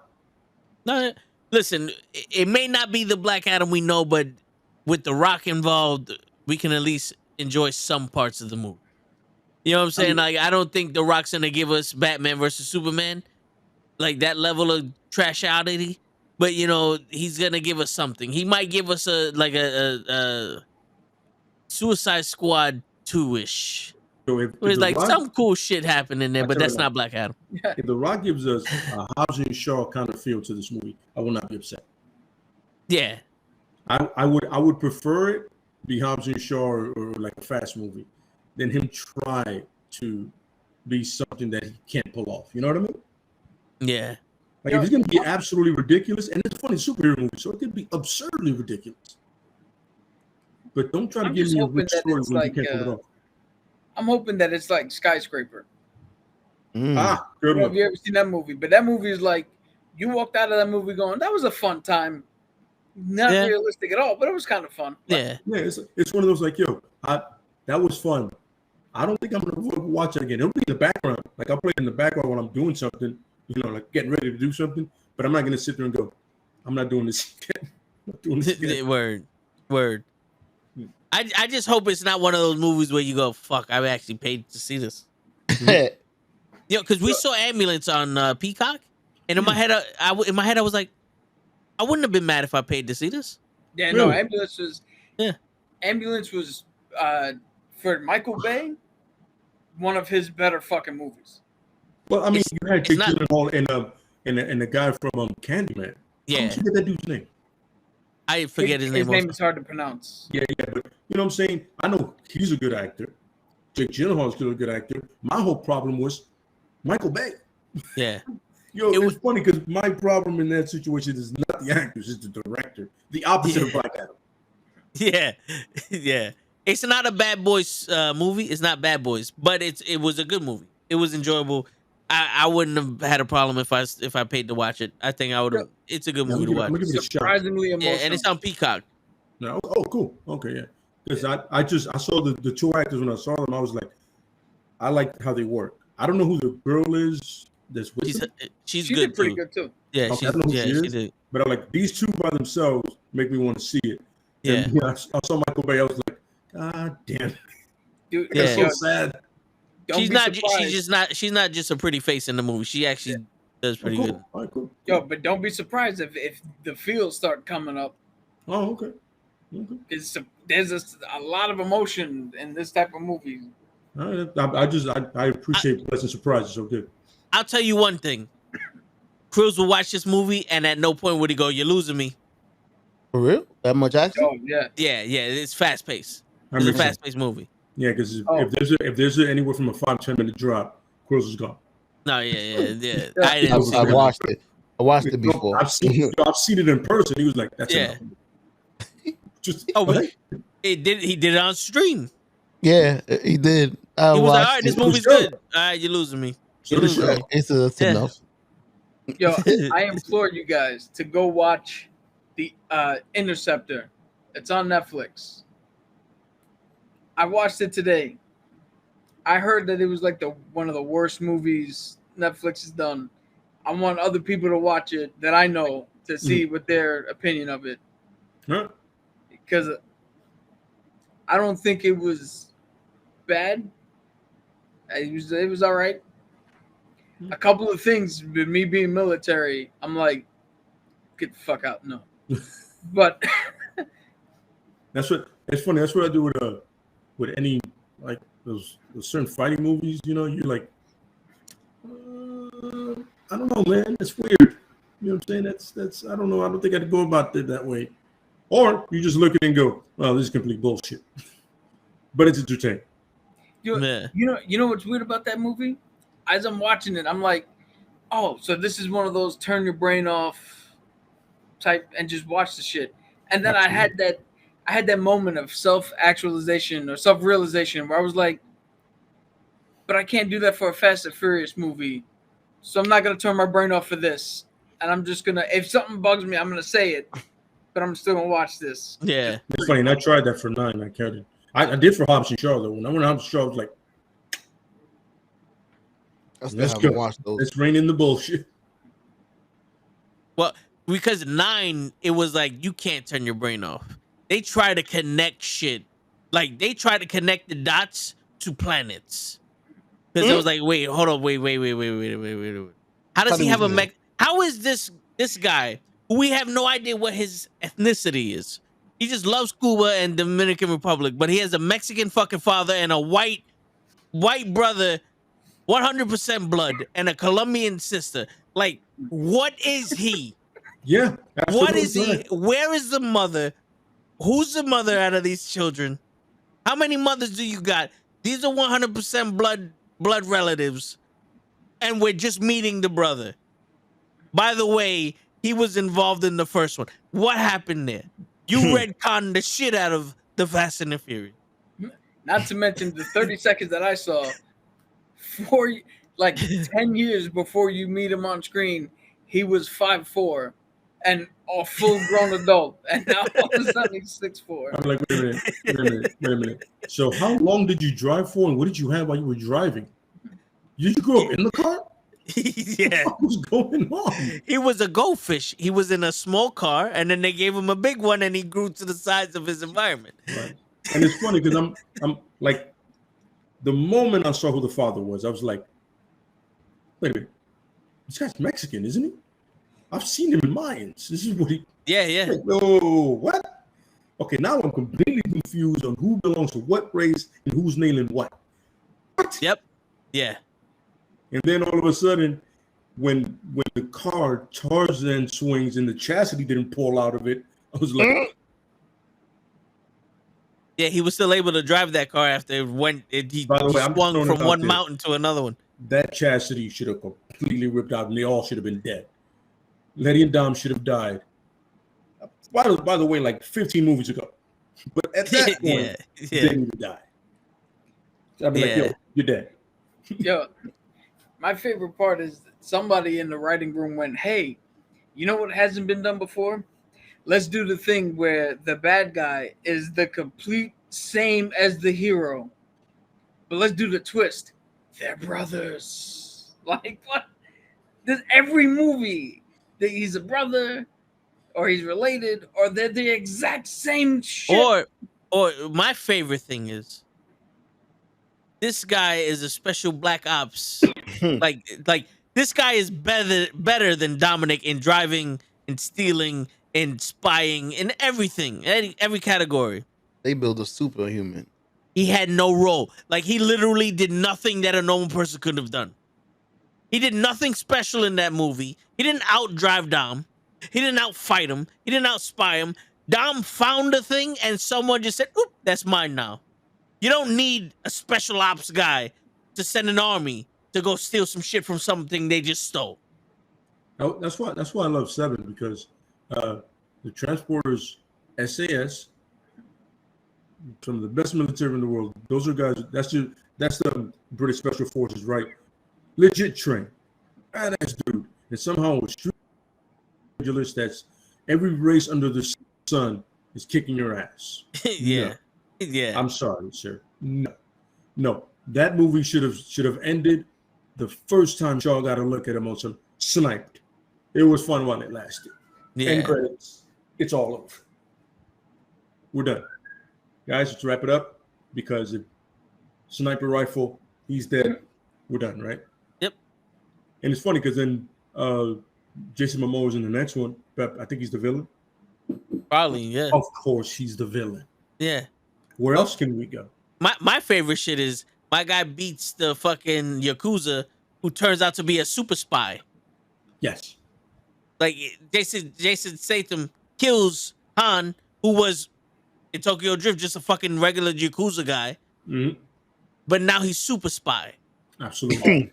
How about the fact that Ludacris was just a very good mechanic? And Now he's like some sort of fucking engineer. Yeah, he's a hacker. Yeah, he's a super duper hacker. Yeah. Letty doesn't was even get dead, the and now terms she's right. Captain America. Like, Yeah. Yep. Tyrese is still hungry though. Yeah. Word. They kept that can't up, change. Yeah, they can't change the. But it's funny. It was like, I'm over here like, yo, at what point do we realize, yo, fuck this franchise, son? Fuck it, bro. Like, nah, we can't do this anymore, man. I mean, they took down a submarine with a charger. Yeah. A fucking nuclear submarine. You understand that? A nuclear submarine. Or the 747 with civics? What? Yep. So civics? or my favorite, how let's just with no runway, let's just jump from here to a completely new building. Absolutely. with Absolutely. no ramp, no. Nope. Just from where we're standing, drive and just fucking make it. Let's turbo boost like Kit. Nobody's. Yeah. Let's do it. Let's not forget the fucking 20-ton fucking safe that Oh, two no. charges ran through all And of you know what's Colombia. funny? That is possibly the closest to logic they've ever been, besides the first one. Besides the first. Yo, Besides the first. is it me? The little bit that I saw when they had the magnetic truck, Mhm. they turn on the magnet and you see like the utensils and shit start Mhm. flying towards the truck. Yes. But none of the other cars, the only specific cars that they targeted were Absolutely. magnetic. No Absolutely. other fucking cars on a magnet No. that was pulling utensils from 4 fucking stores down. And not even the parking meters. They're like a fucking block. They're like this big. In Europe, the parking meters are fucking massive in Europe. None of those shits moved. They're all metal. Yeah. Yeah, that too.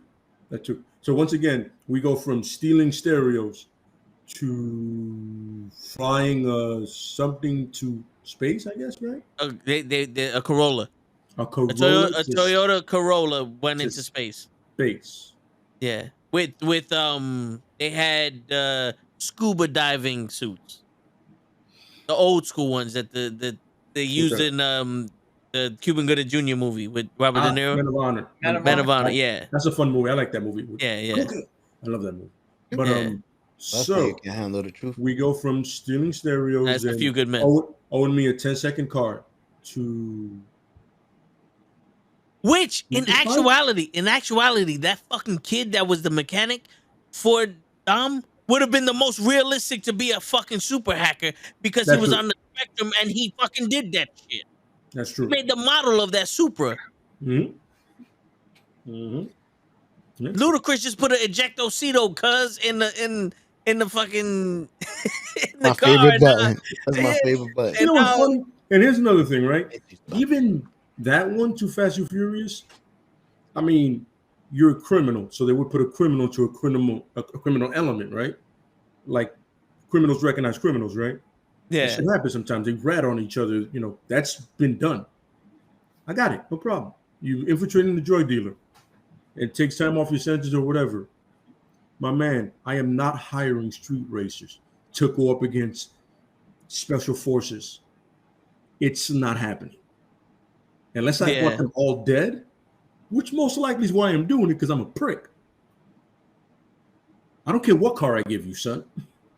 That dude has been trained to kill the absolute best. Or that woman. This is what they do.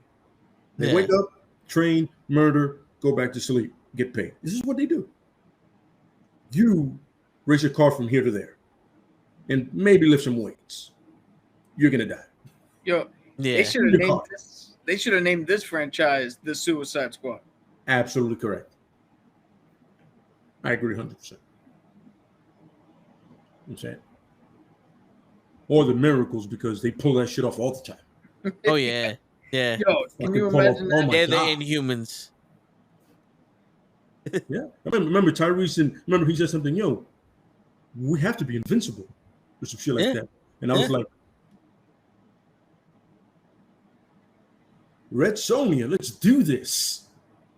Yo, Brigitte Nielsen's performance is better than what I'm watching right now. you know what's funny?